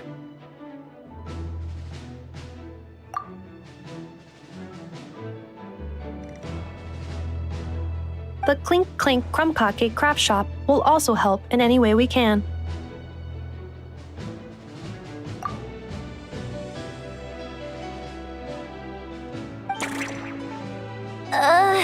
So what do they need me here for? Wait, I think maybe I signed a contract at some point. Didn't exactly scrutinize it though. I mean, who actually reads those things anyway, right? Ah, great. Knew I could count on you all. Lastly, our friend from the Curatorium of Secrets will provide intel and relay battlefield communications. Looking at you, Yehoda. So, you'll be darting back and forth across the battlefield, dodging the Wild Hunt and the shadow of an ancient god. I'm impressed by your courage, Miss Yehoda.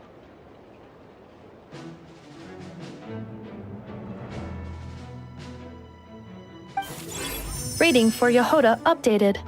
Higher quality ingredients will be used to prepare your future meals.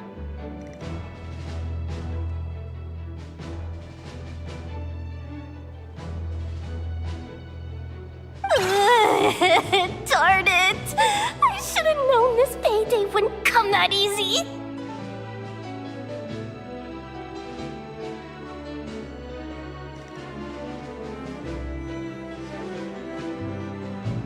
I'll deal with the second Wolf Spirit fragment, which we already know the location of. The moment you make any progress with Fragment 3, be sure to give me an update. Traveler, could you join me in retrieving Fragment 2? I have a feeling that your unique constitution might come in handy. All right, time is of the essence. Let's move out, people. Dismissed!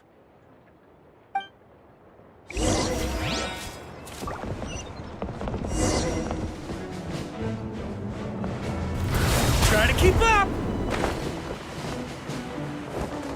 Yeah.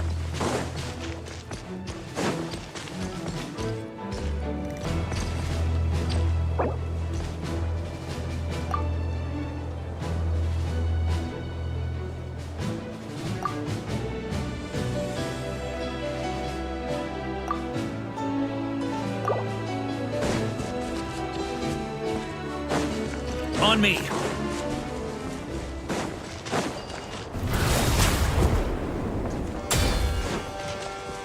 Huh? Here. Oh.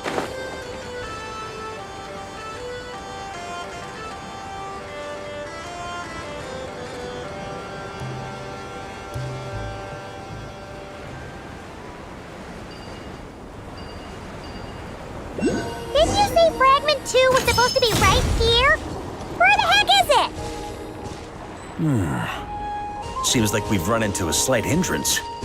Can I leave this to you, Honorary Knight?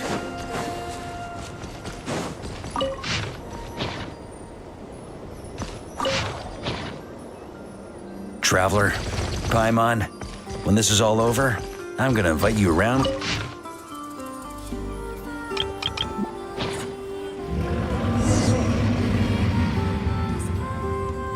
Whoa, Wolf! Stop thinking about Mondstadt's wine and kick your head in the game! You can't be daydreaming about alcohol before a battle!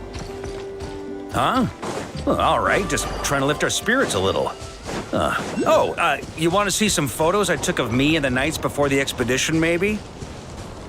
Shut up, shut up, shut up! Can we please just focus on finding the wolf spirit fragment?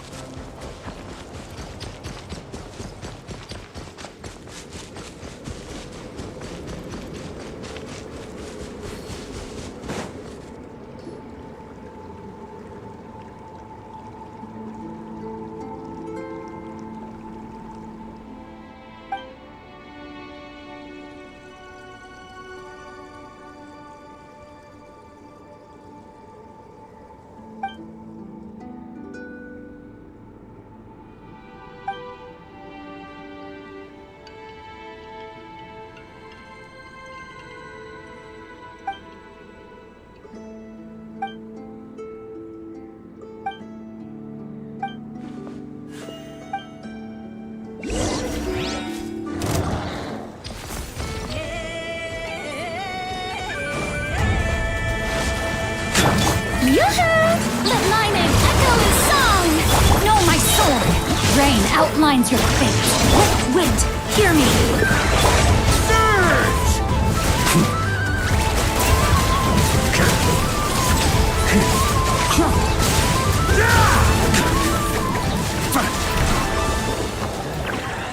On me! Charge! Huh? Surge!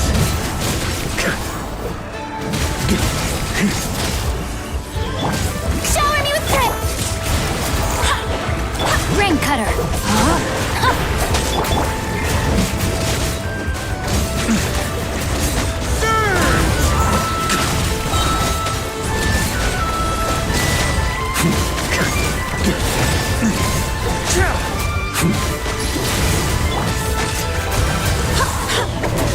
Barbados, guide us!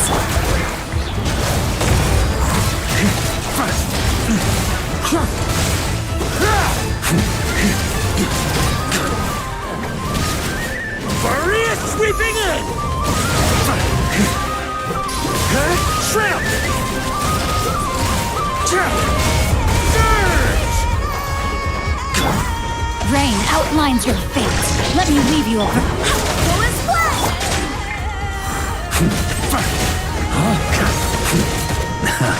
Turns out I can die.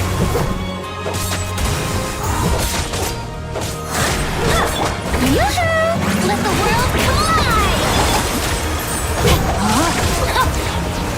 Rain cutter! I swear by my sword!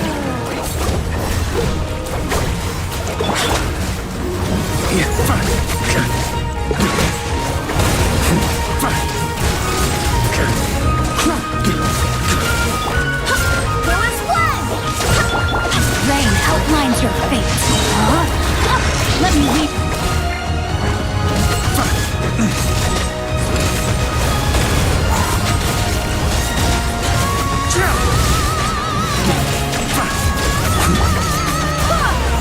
Wind, hear me. Shower me with rain.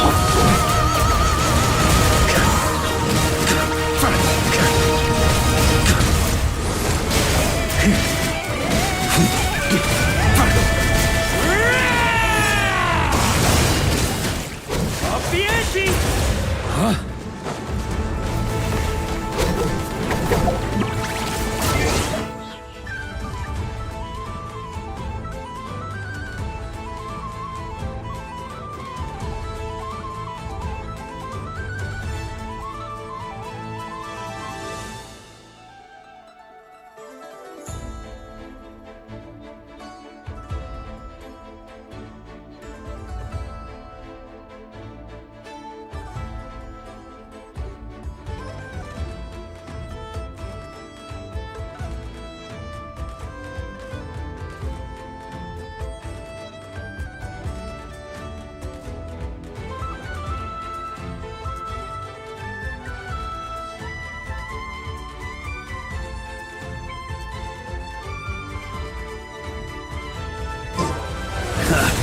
Time to get serious.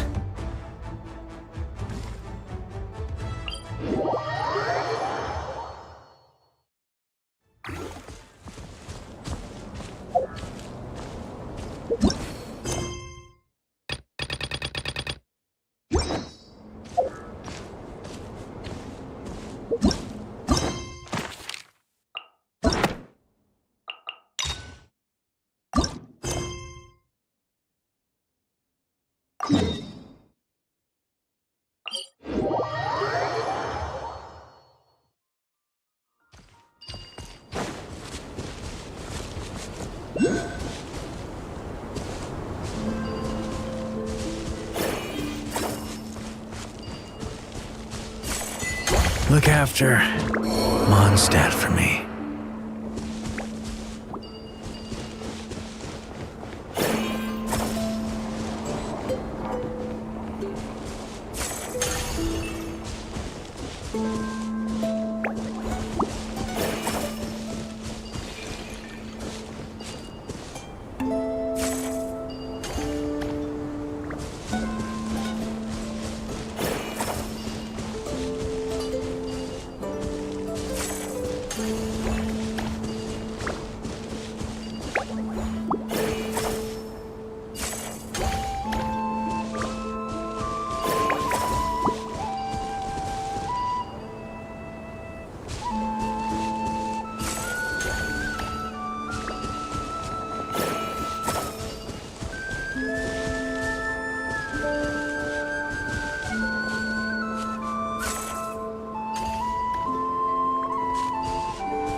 looking for?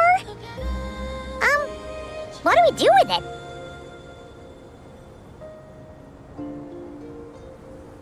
I once got Boreas to explain to me how he stores his soul inside objects. All I need to do is transfer it to my sword. Just like back at the camp, but this time, you'd best step back a bit, just in case.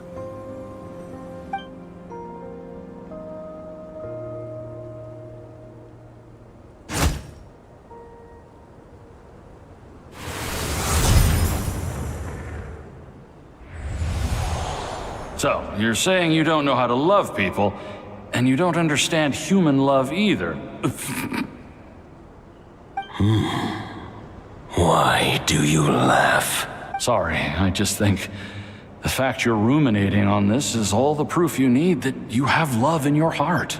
I have a funny feeling that by the time this journey ends, you'll have found your own answer to the question of how to love. No, you're wrong. There is no redemption at the end of this path. Even if I am stained black with blood, my conscience will remain as white as snow. If pledging allegiance to the Abyss is the only way to sever the injustice of fate, then I shall serve in its name. Ah!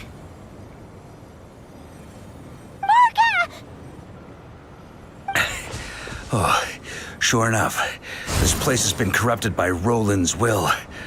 Whew. I'm fine. I was prepared for this. It wasn't enough to pose a serious threat.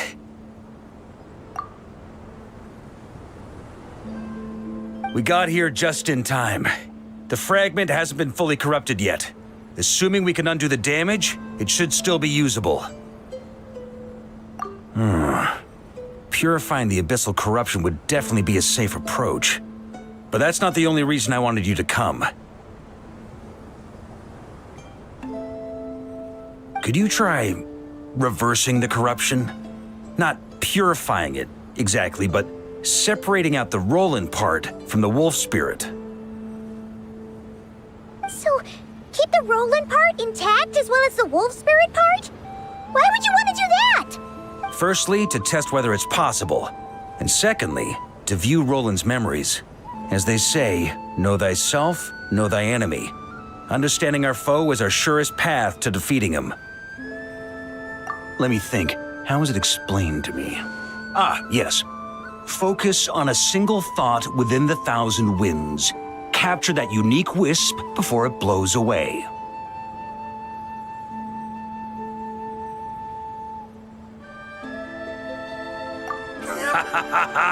Actually, neither do I.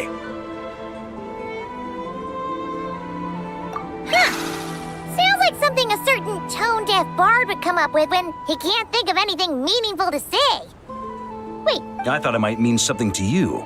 Never mind. I'll explain it in more human terms. Traveler, when you were in Natland, you went fishing for ancient names, correct? If I'm not mistaken, the Night Kingdom was like a river flowing with concepts, and you were trying to capture the concept belonging to a particular ancient name. Okay, but back then, we had a boat and a net. This time, we don't have anything at all. This wolf spirit fragment is like a puddle compared to the Night Kingdom. No need for a boat. As for a net, this is what I've heard. Thoughts and emotions are like interwoven threads. They can create a net, or they can create a rope. Thought is the anchor for a being's existence. Also, we barely know anything about Roland. How are we supposed to use thoughts to anchor him? Well, maybe you could try this. What is it? It looks old and tattered. It's an unsent letter, written by the wolf pup Rostam, Knight of Boreas, from 500 years ago. It was meant for his disciple, the White Knight Roland. After Rostam lost his life in the Abyssal Calamity, Roland left Mondstadt to wander to Vat. Grandmaster Arundelen had wanted to deliver this letter to him. But trying to track Roland down was like chasing a shadow. He never did find him. And so this letter has been sitting at the Knights of Favonius headquarters ever since. Quite the antique then. But exactly is it supposed to anchor Roland? Yeah, I'm honestly not sure. Hey, what happened to Mr. Plans for every contingency? You're just making this up as you go along. What can I say? Some people like to wait till they've got all their ducks in a row before taking the first step. But anyway, don't they say that poetry and letters were humanity's earliest means of expressing their thoughts? Can't hurt to give it a try, surely.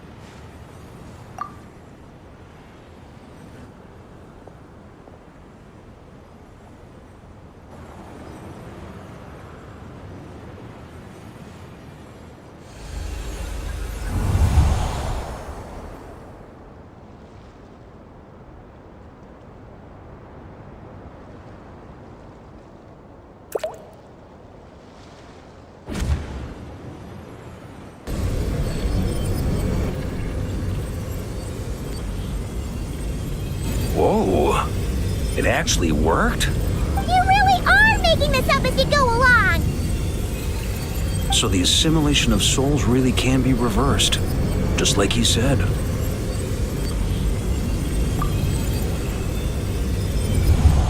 If what you say is true, the monsters I've slain, the justice I have sought to uphold, for mortals to escape this tragic fate, there's only one path. A great and ancient kingdom was wrongfully cursed, turning its inhabitants into monsters. The code of chivalry tolerates not such injustice. If abyss be thy name, And that is where the blood-stained knight's tale came to an end. With that, he bade his humanity farewell. I dare say you must find it quite ironic, Knight of Boreas.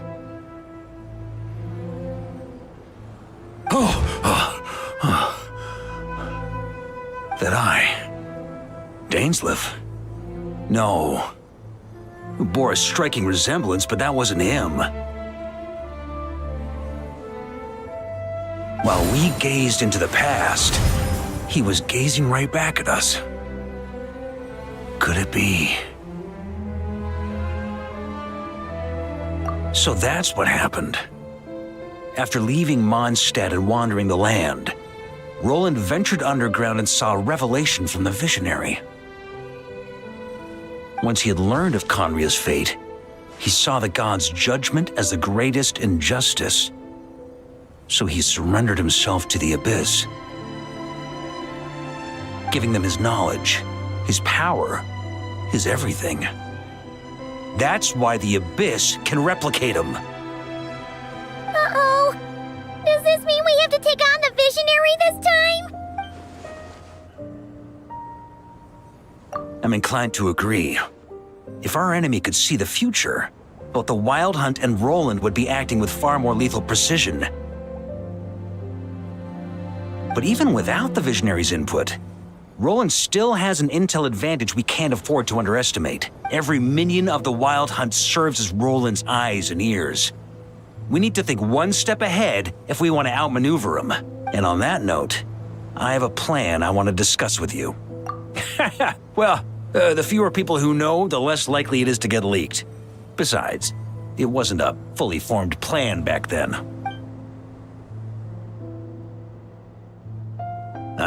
That about covers it. Sorry to ask so much of you again.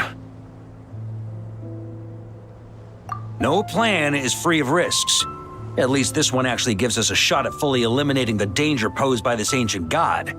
Surely that's got to make the risk worth taking. If I fail, Anselm and Albedo can take the reins. Not to mention we still have Jean in Mondstadt.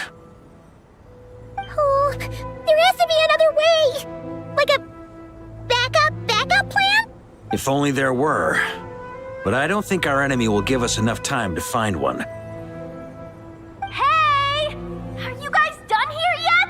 Ah, Yehoda! Yes, we've successfully retrieved the Wolf Spirit fragment here. Any progress with Fragment 3?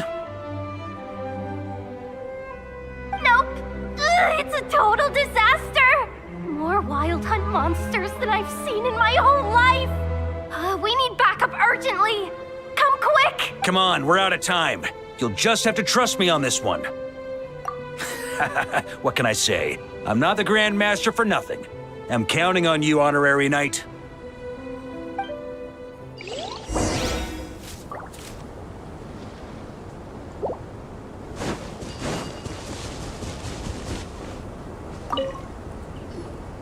Fill me in. What's the situation? We ran into resistance almost as soon as we set off. Albedo said we should split into 2 teams and continue searching while he and the others kept the Wild Hunt occupied. Good call. Locating the Wolf Spirit fragment is our key objective. I would have made the same decision. Well, it seems the enemy figured as much too. Now, both search teams are in big trouble. Oh, I brought a map. Before we ran into trouble, this is the search area we decided on. The 2 teams are holed up here and here. They should have a clear idea of the fragment's location by now. But the Wild Hunt is stopping them from relaying messages back, right? Do we have any more troops available to provide backup? We can't spare troops from any of the fronts right now. That just leaves us with, The logistics company is standing by. Hanefa! Designated drop point reached. Initiating situation report. The logistics company was assisting Aino with the production of the strategic reserve. But after learning of the situation on the front line, they requested to be dispatched immediately. They are currently nearby awaiting orders. Amazing. Just in the nick of time. Hey, seeing as you can fly and all, shouldn't you be the one out here delivering messages? I regret to say that without the workshop's catapult, and with my short-distance propulsion module on cooldown, I will only be able to return to the battlefield after another 5 minutes. Please, keep up the good work, Yehoda. The logistics company has very limited provisions, only enough for a single battle. Which team should they support? Both. Once one team has been rescued, the remaining forces will be free to support the other. We'll move out immediately. Yehoda, keep up the good work with the comms. Sure thing. Leave it to me.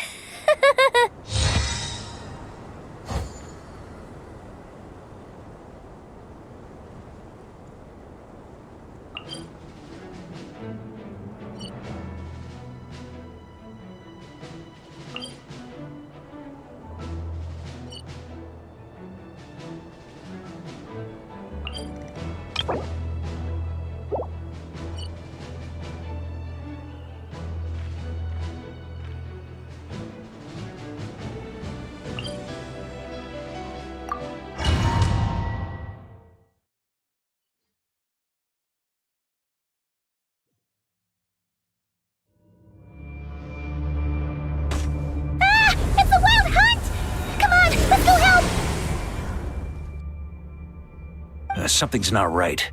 The Wild Hunt's offensive doesn't seem to be getting any weaker as the battle goes on. Are they getting reinforcements from somewhere? Don't get dragged into the enemy's rhythm. Logistics company, scout out the area. Look for terrain we can use to our advantage. Yes, sir. Reporting in, sir. We've identified viable sites for deploying explosives. Good. Wait for my signal.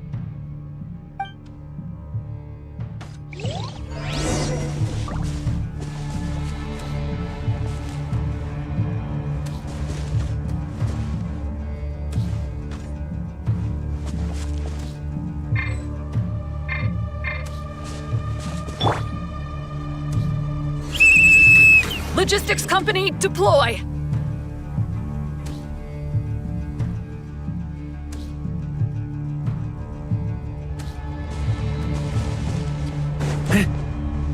Grandmaster! Honorary Knight! Thank goodness you're here. Be careful. There's no end to these monsters. However many we kill, more keep coming. Just as I thought. Well, they're about to get a shock to the system. We'll wipe them out faster than they can replenish their numbers. We just have to hold on until the logistics company is ready.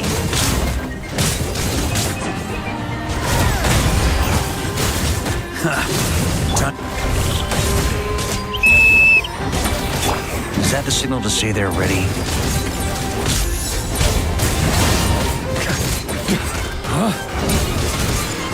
It's showtime! Fall back! Yes, sir!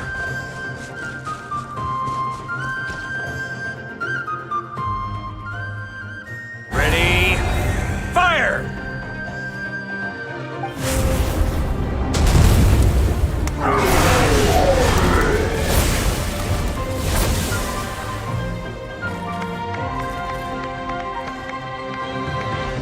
The enemy has sustained heavy casualties.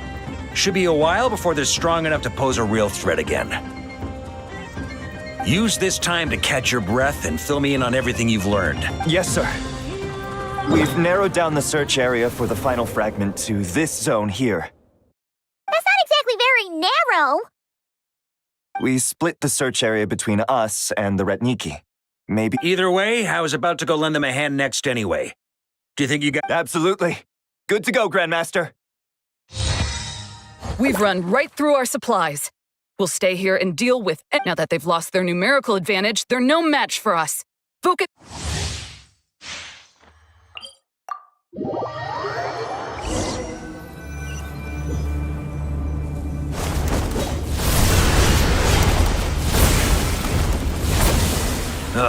Looks like the same situation here. Reinforcements.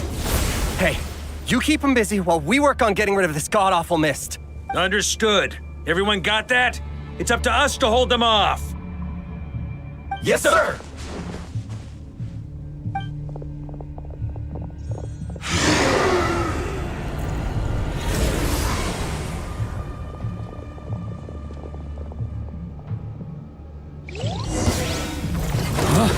On me.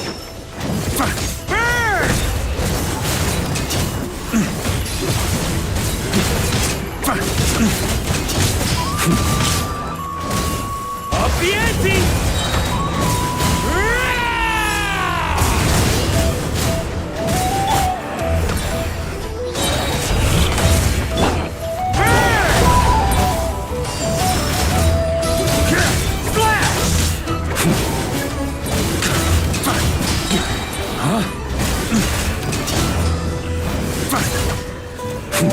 Hey, they're running out of steam.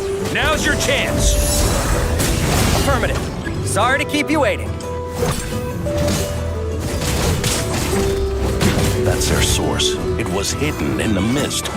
If we destroy that, the Knights of Favonius, charge! Up the ante!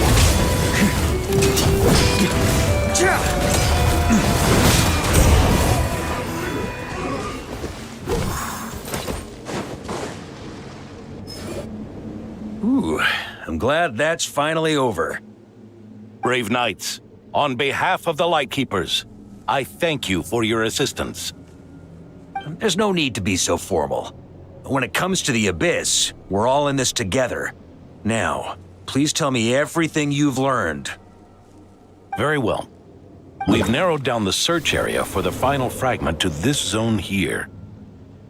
Yes! Now it feels like we're finally closing in on our target. I'll say. We're sure to face fierce resistance from the Wild Hunt, though. Is everyone... It would be our pleasure, Mr. VARKA. Much obliged. All right, the target is just up ahead. Move out!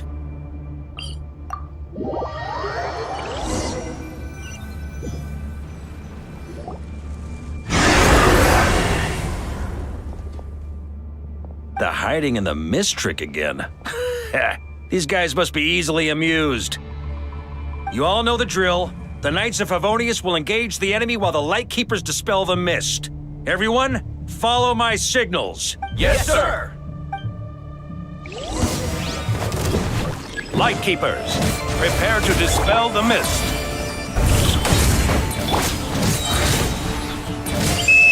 Knights of Favonius, charge!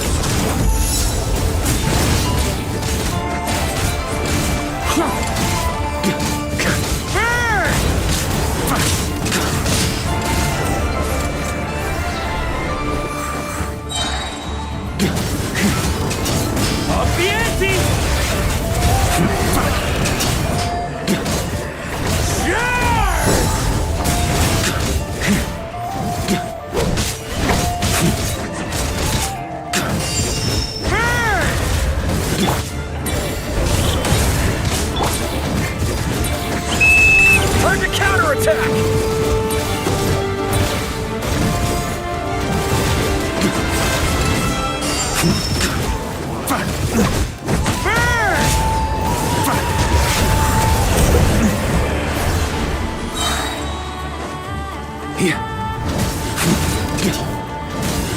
the ante! Maria sweeping in!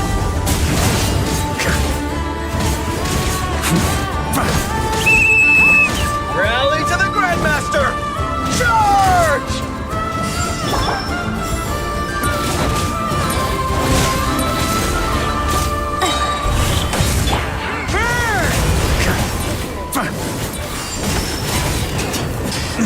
Up the ante!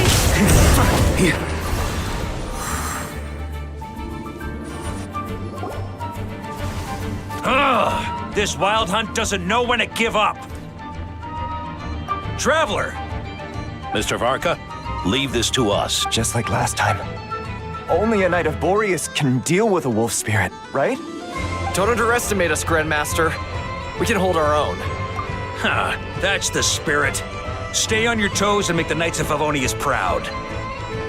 Either we all march back to Mondstadt together, or no one does.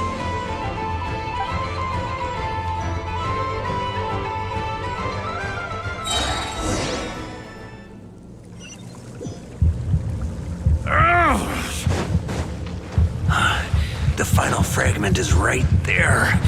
Don't let me down.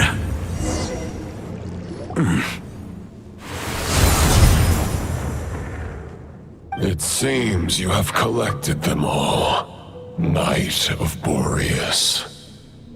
Yeah, and with no corrupted fragments or ambushes along the way. I have to commend your chivalry, Sir Roland.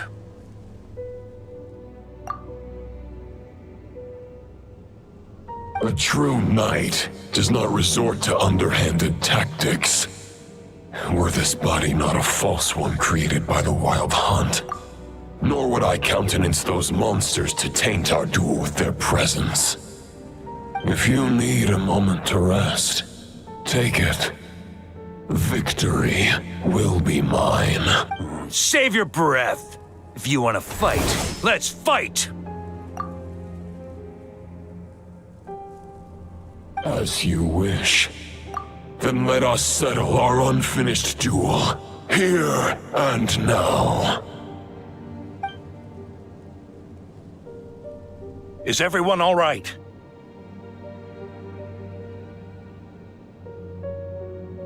My granny fights better than these rookies. It's Egbert I'm worried about. You still alive? For a moment there, I thought I might never taste the sweet wine of Mondstadt again. Hey, stay put, you guys. Leave the rest to us. Forget us. We can take care of ourselves. You're the only one still standing. Honorary Knight, find the Grand Master. We can't lose our Varka! Please! You have to find him!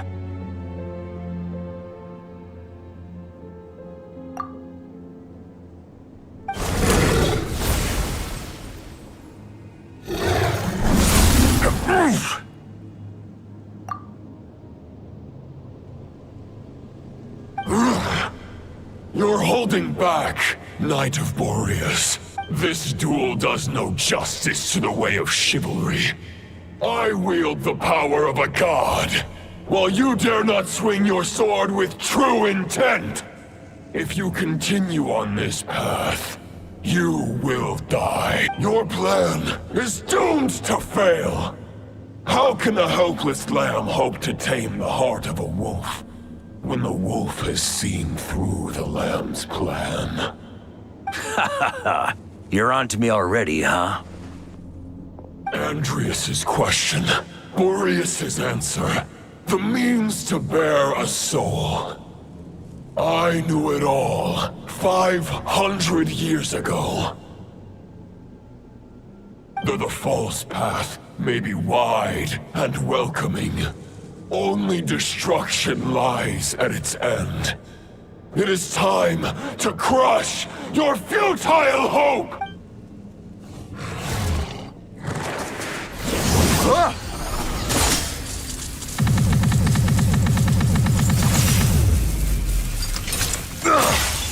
It's over. Your sword lies shattered. The wolf spirit and the thoughts you blindly placed your faith in have nowhere left to dwell. Join me and pledge your allegiance to the Abyss, Knight of Boreas. One day you will understand that the only righteous path for those of true virtue is the path of darkest truths. For the next part, it's over to you. Outlander who caught the wind.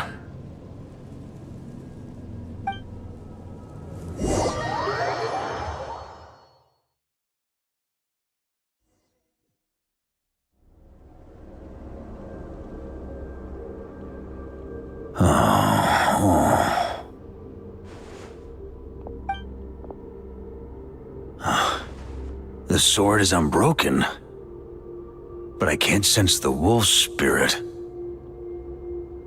Looks like I'm no longer in reality. This must be a space built from the entangled consciousnesses of Boreas and Roland. There's no way back, and all that lies ahead is the wolf's maw. Huh. Guess the only way is through.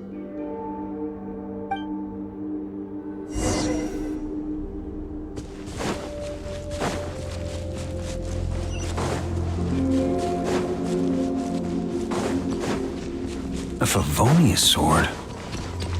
Who left this here? Lonely warrior, take me to see him. On me!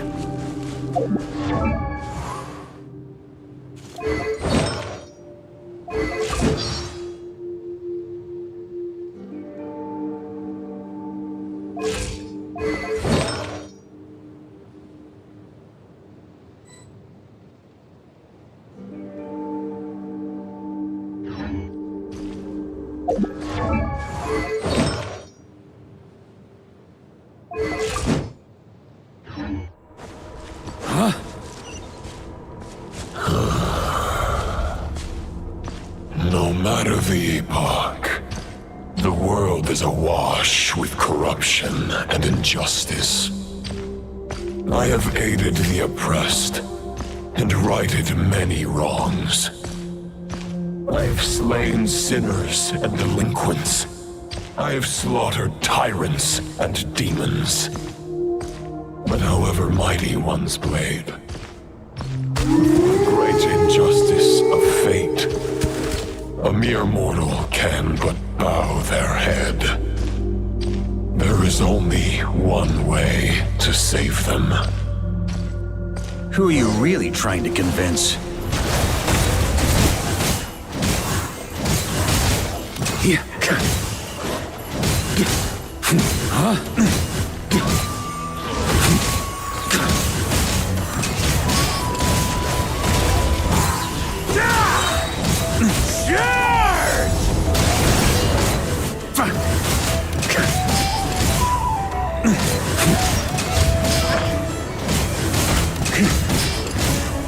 Stormwind!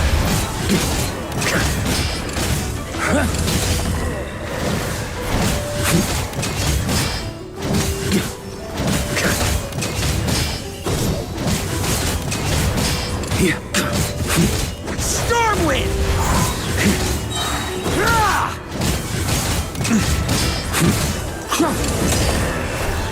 Boreas sweeping in!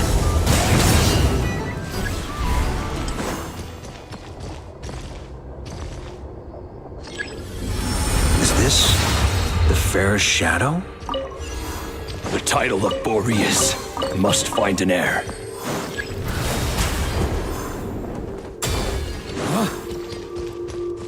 The scent that reeks of blood appears to be getting stronger.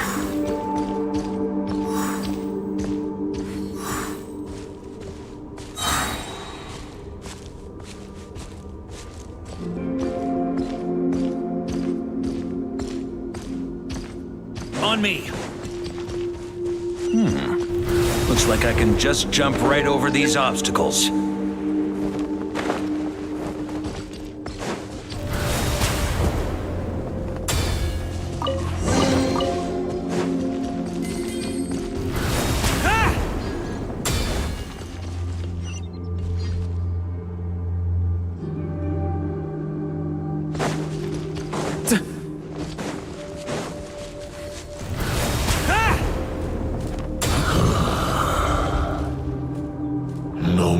the epoch. The world is awash with corruption and injustice. Even the most fearless hero cannot fight what fate has ordained. And even the holiest god cannot escape the shackles that bind them. Lupus Majoris, if you still harbor love for humanity, then you must surely know. There has only ever been one way to save them from injustice. Surrender to the abyss. Malicious lies!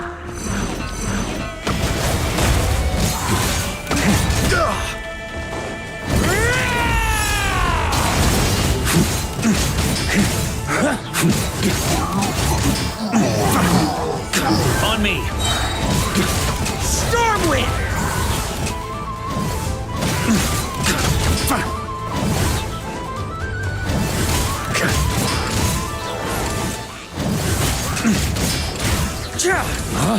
Stormwind!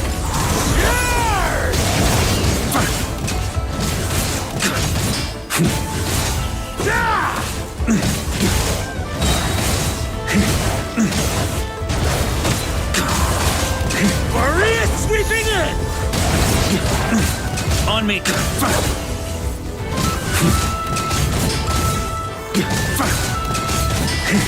Stormwind!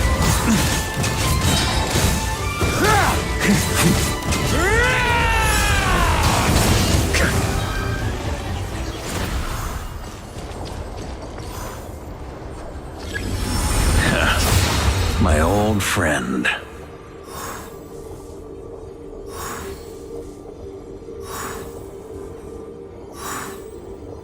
This is not where your path ends. You must continue on.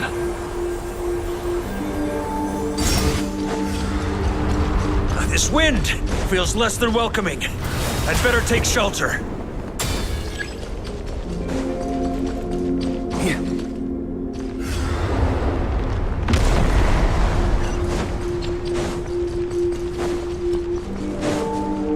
On me.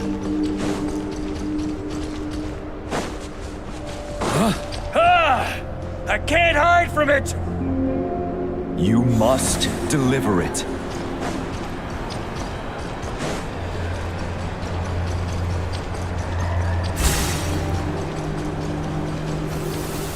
Your path cannot end here.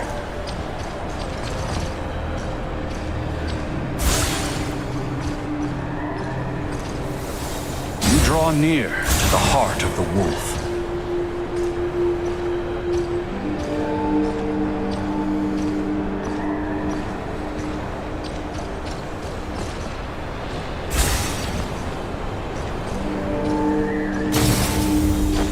Even if you had an army of 10,000 men, in the end, you must face this fight alone.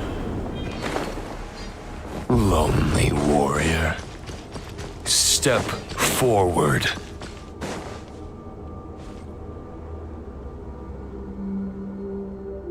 Is this the heart of the wolf?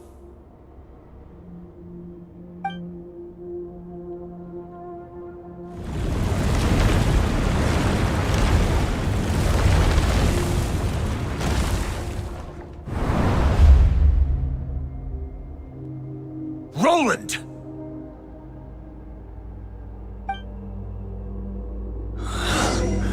After countless bloody battles, trials, tribulations, and hardships, I, with my mortal flesh and blade, attained power to rival that of the gods. But you know better than I that a mortal's prime is fleeting. In 5 years, maybe 10, age will snatch your strength. The power you take such pride in will fade to naught, disappearing like dust in the wind.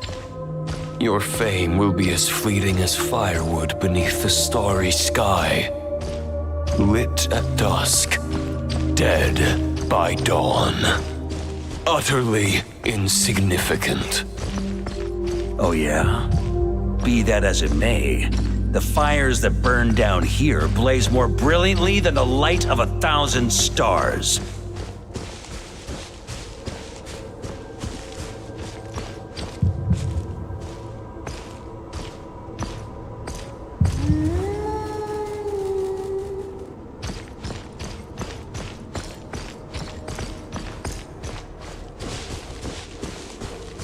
They blaze for but a moment.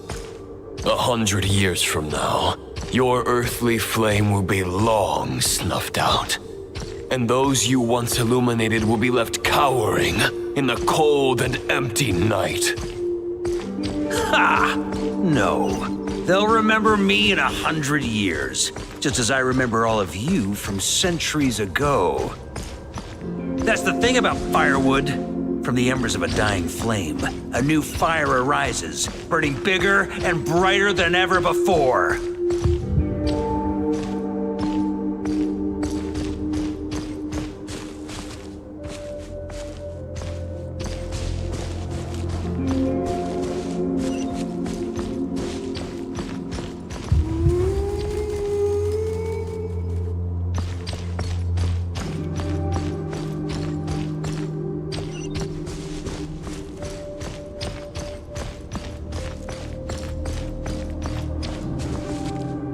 A knight's duty is to save others, not demand things from them. How can one call themselves a knight while placing their hopes in generations to come?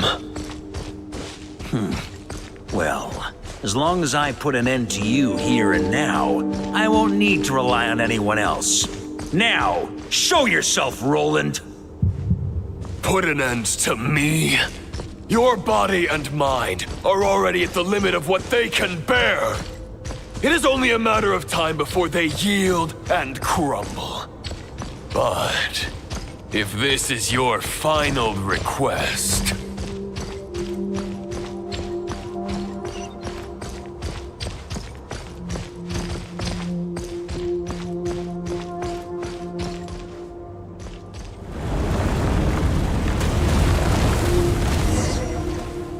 I shall do as you wish, Knight of Boreas.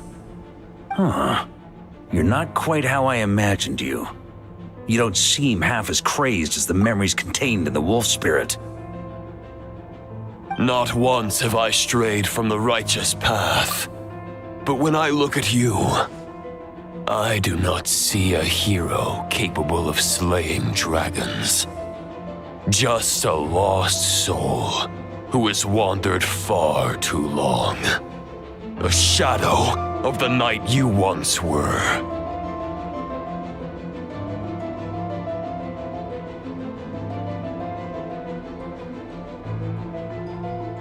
I guess we have that much in common.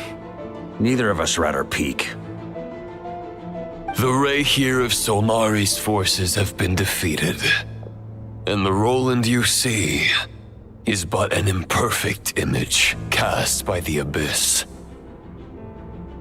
I wield the power that Roland did at his peak, but my heart and mind remain frozen in that blood-stained moment. Therefore, I, in my current form, am flawed. A knight cannot bear their own stagnation. After redeeming you from injustice and guiding your surrender to the Abyss, I shall rectify myself and continue to follow the knightly path. Huh. The world out there can bear no more of your torment. Your obsession, clearly, remains exactly as I had imagined. No words can make a knight doubt his convictions, no matter how noble they may sound. Neither of us will sway the other, but you have long known this truth. Otherwise, why would you pin all your hopes on Boreas' single thought? But now the blade that once housed the wolf spirit has been shattered, and all you hold is a phantom that bears its form. You no longer have the means to change the situation, and no one will come to your rescue. This... Maybe you're partly right. But I think I might just have a shot at a rescue.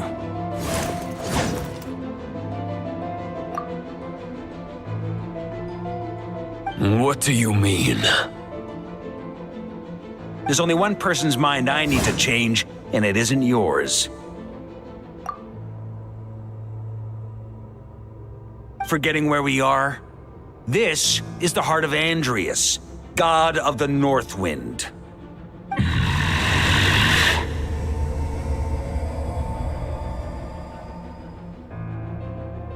Andrias, can you hear me?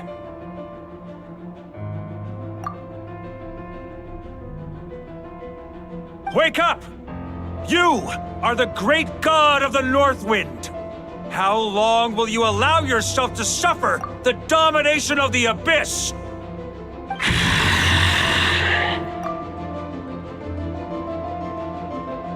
If this is your final gambit, I am most disappointed, Knight of Boreas. Grand displays of heartfelt wishes cannot summon miracles. Return.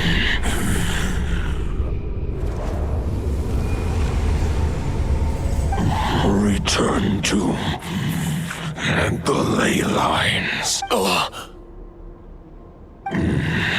This is my choice. My memory. Is this the answer that I found at my journey's end? Andrias, at long last, I have delivered your token back into your heart.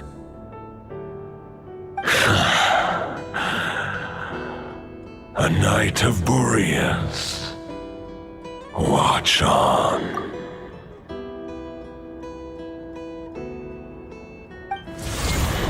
This is all that a wolf can hope to do for humankind.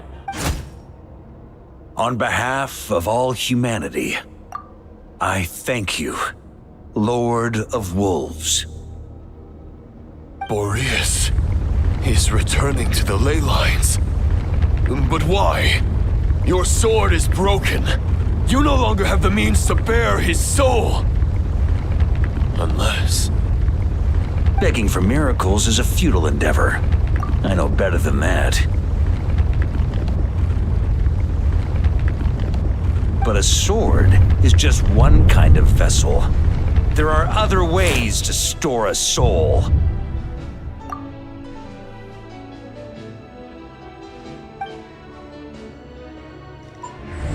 The Dominator of Wolves once bestowed the power of his soul upon his pack, strengthening their hearts and sharpening their claws and fangs.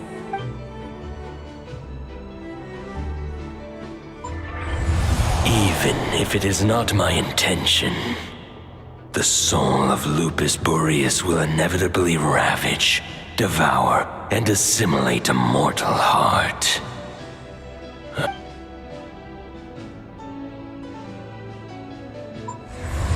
If a mortal heart is to bear the soul of a god, this is a path that cannot be retraced. Yet, I shall not dissuade a knight from embarking on the quest of his own choosing. Your heart, your soul, they are collapsing. You were wondering how a lamb could tame the heart of a wolf. Isn't that? Here's my answer. You get the wolf to swallow the heart. The wolf spirit within the sword was merely a decoy. The true thoughts and memories were carried within your heart. To avoid arousing my suspicion, you deliberately allowed Lupus Boreas' soul to assimilate your own. Compared to Lupus Boreas' decision, my sacrifice is nothing. You have a stubborn will and employed an exceptional strategy. But this is not the way a true knight fights. The choice you have made is a flawed one. Your soul is now merged with that of Andreas. When he fully joins the ley lines, you too will fall. Neither Barbados nor the Traveler will be able to anchor your soul from within the ley lines, let alone rescue you. You have lost, and so have I. Regrettably, I can no longer offer you salvation. May your soul rest in peace with Boreas, lonely warrior. Haha! Lonely? Sorry to disappoint you, but as much as it sounded like the perfect ending for both of us to return to the ley lines together, the fact is that, unlike the true Roland of the past, I still have fine wine and good friends to get back to. They're looking forward to my triumphant return.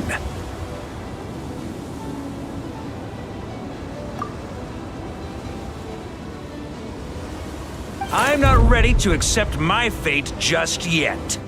Ding dong! You've got mail!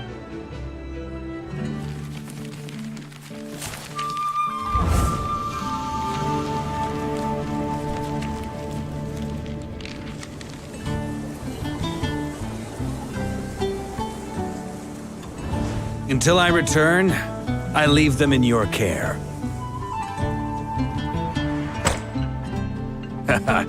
The Knights of Favonius will always welcome you.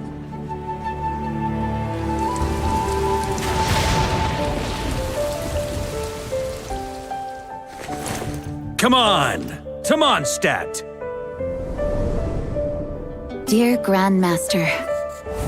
To VARKA. To VARKA.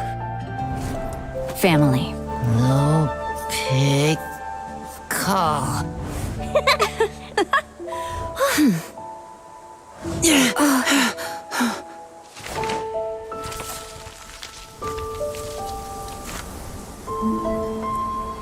Poetry and letters were humanity's earliest means of expressing their thoughts.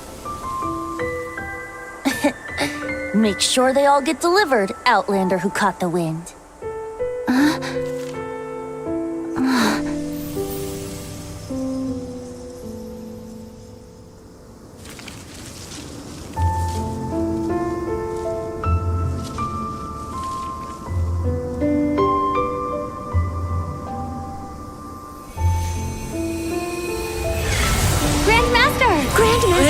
Grandmaster. Master. VARKA.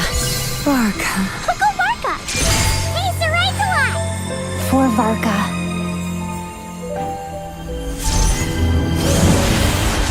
The thoughts of others anchor you, reversing the assimilation. Using your connections, relying on outside help. This is not the way of a knight. The Abyss can sustain me no longer. But now, countless souls who died unjustly will emerge to prevent your return. If you believe in your path, then grant them release. Carve your way out through bloodshed. VARKA, mightiest knight of Boreas.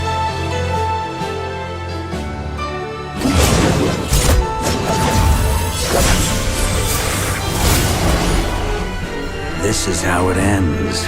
Throw the plan out of the window. Fight my way to victory.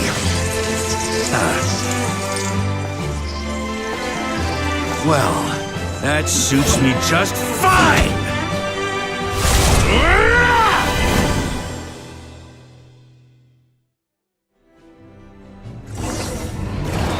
A knight is always true to their word. So please, keep your promise and return victorious. You are not alone. Right back at you, VARKA.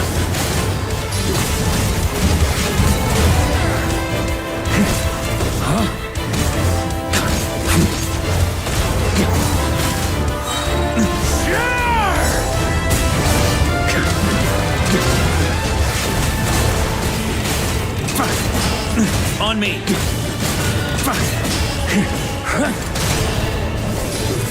Shred up! The north wind blows southward. May it guide you on your journey home.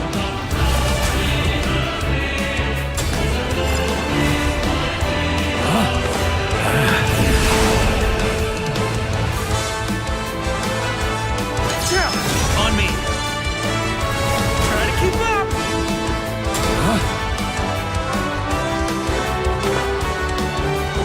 Leave it all to me.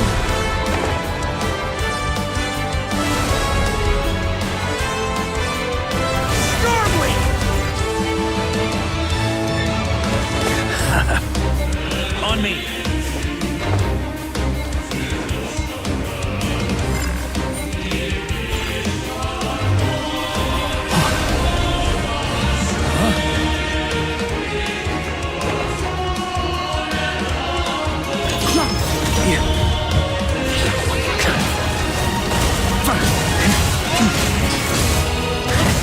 There's an ice-cold drink with your name on it.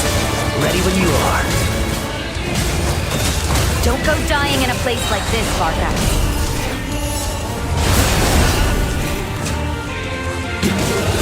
On me! Off the ante!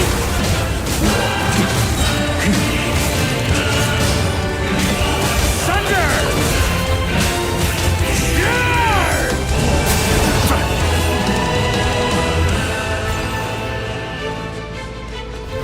Try to keep up!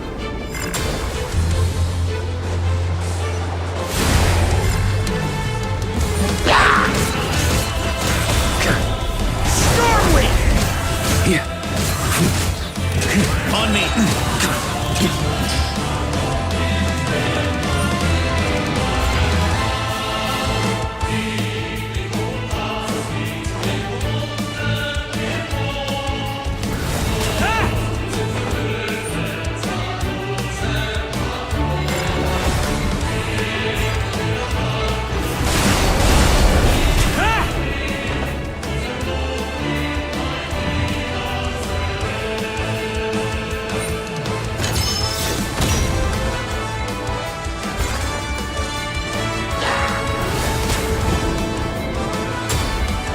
Home to us, Grandmaster!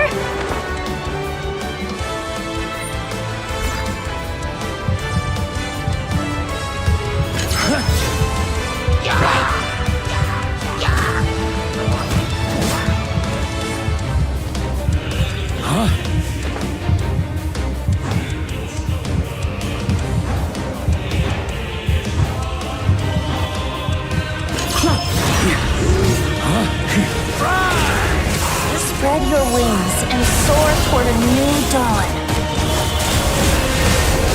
Fate's chosen VARKA.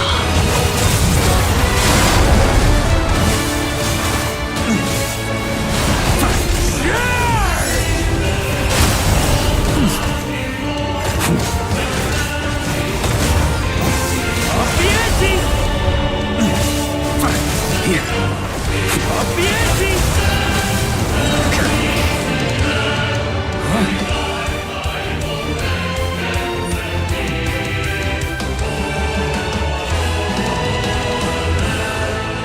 One final battle!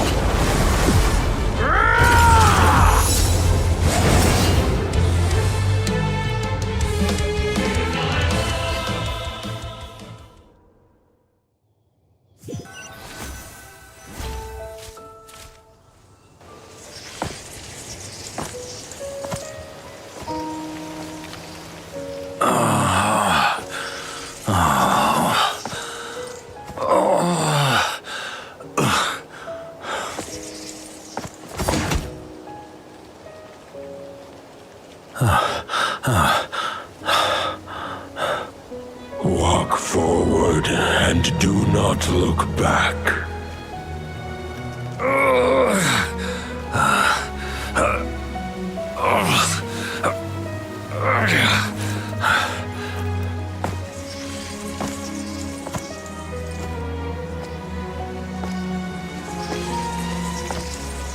VARKA, now I know the meaning of my name. After the lengths you've made everyone go for you, you'd better make sure to thank us all properly when you get back. You know, I have a lot of things to update you on, but they can wait until you're back. I have no intention of returning to the Knights of Favonius, but I trust you will find a way to manage on your own.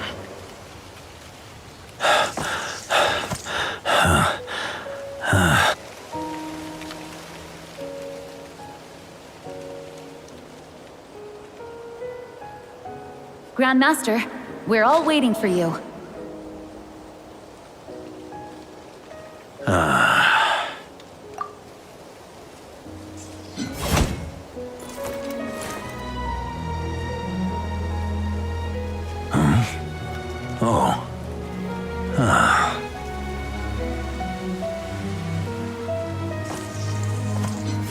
I'm not doing too bad a job as Grandmaster, am I?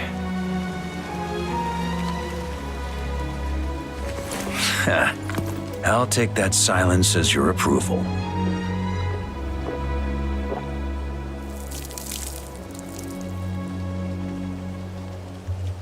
Everything you swore to protect with your lives, it's all still here, safe and sound. The Knights of Favonius, Mondstadt, and the oath sworn by every knight. I'll protect them all with my life. And so, I'll deliver that letter on your behalf.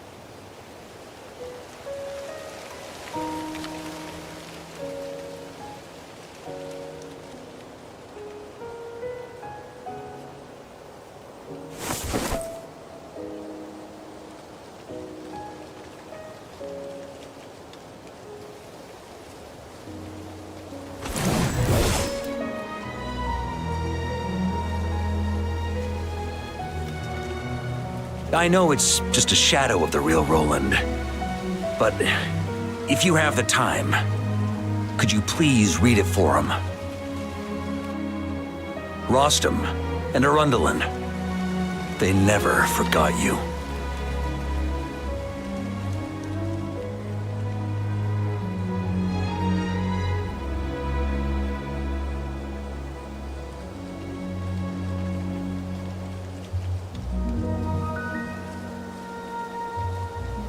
Phew.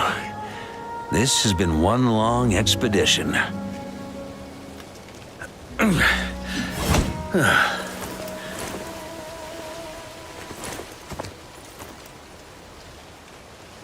From here on out, I think I'll let the wind lead.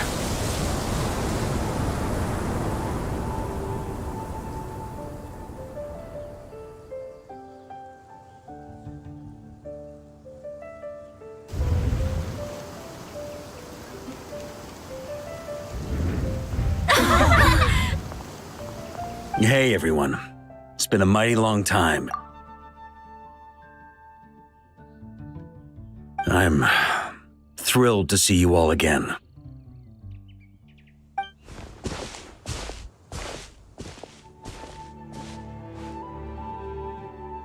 Welcome back, Grandmaster.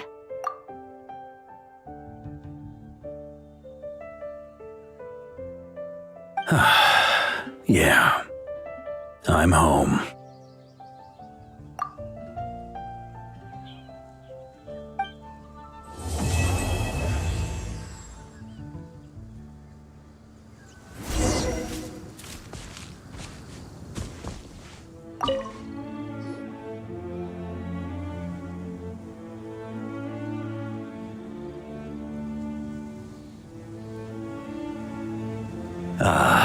It's been a while since I felt this wind on my face. All right then, I'm gonna stay here and enjoy the breeze for a little longer. For all the wine in the world, there's no feeling as intoxicating as the wind from your hometown after a long time away.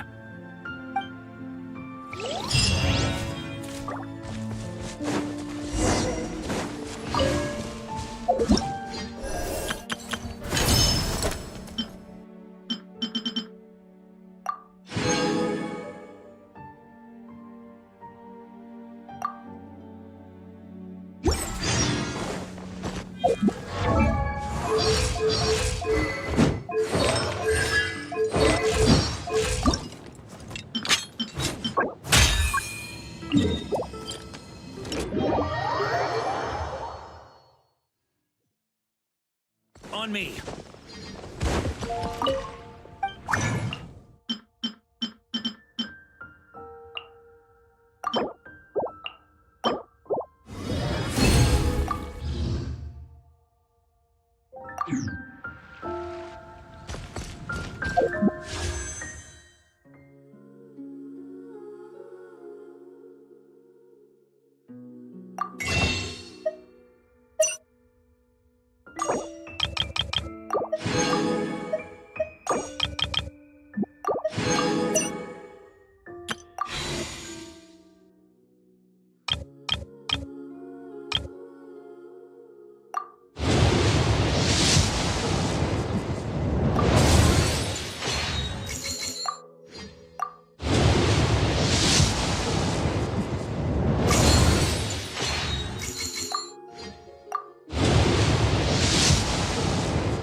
Try to keep up!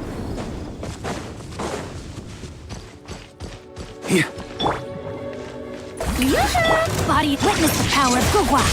Time to...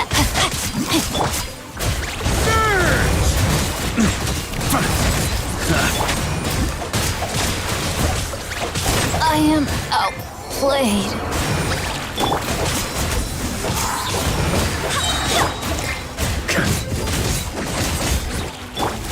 I swear by my sword!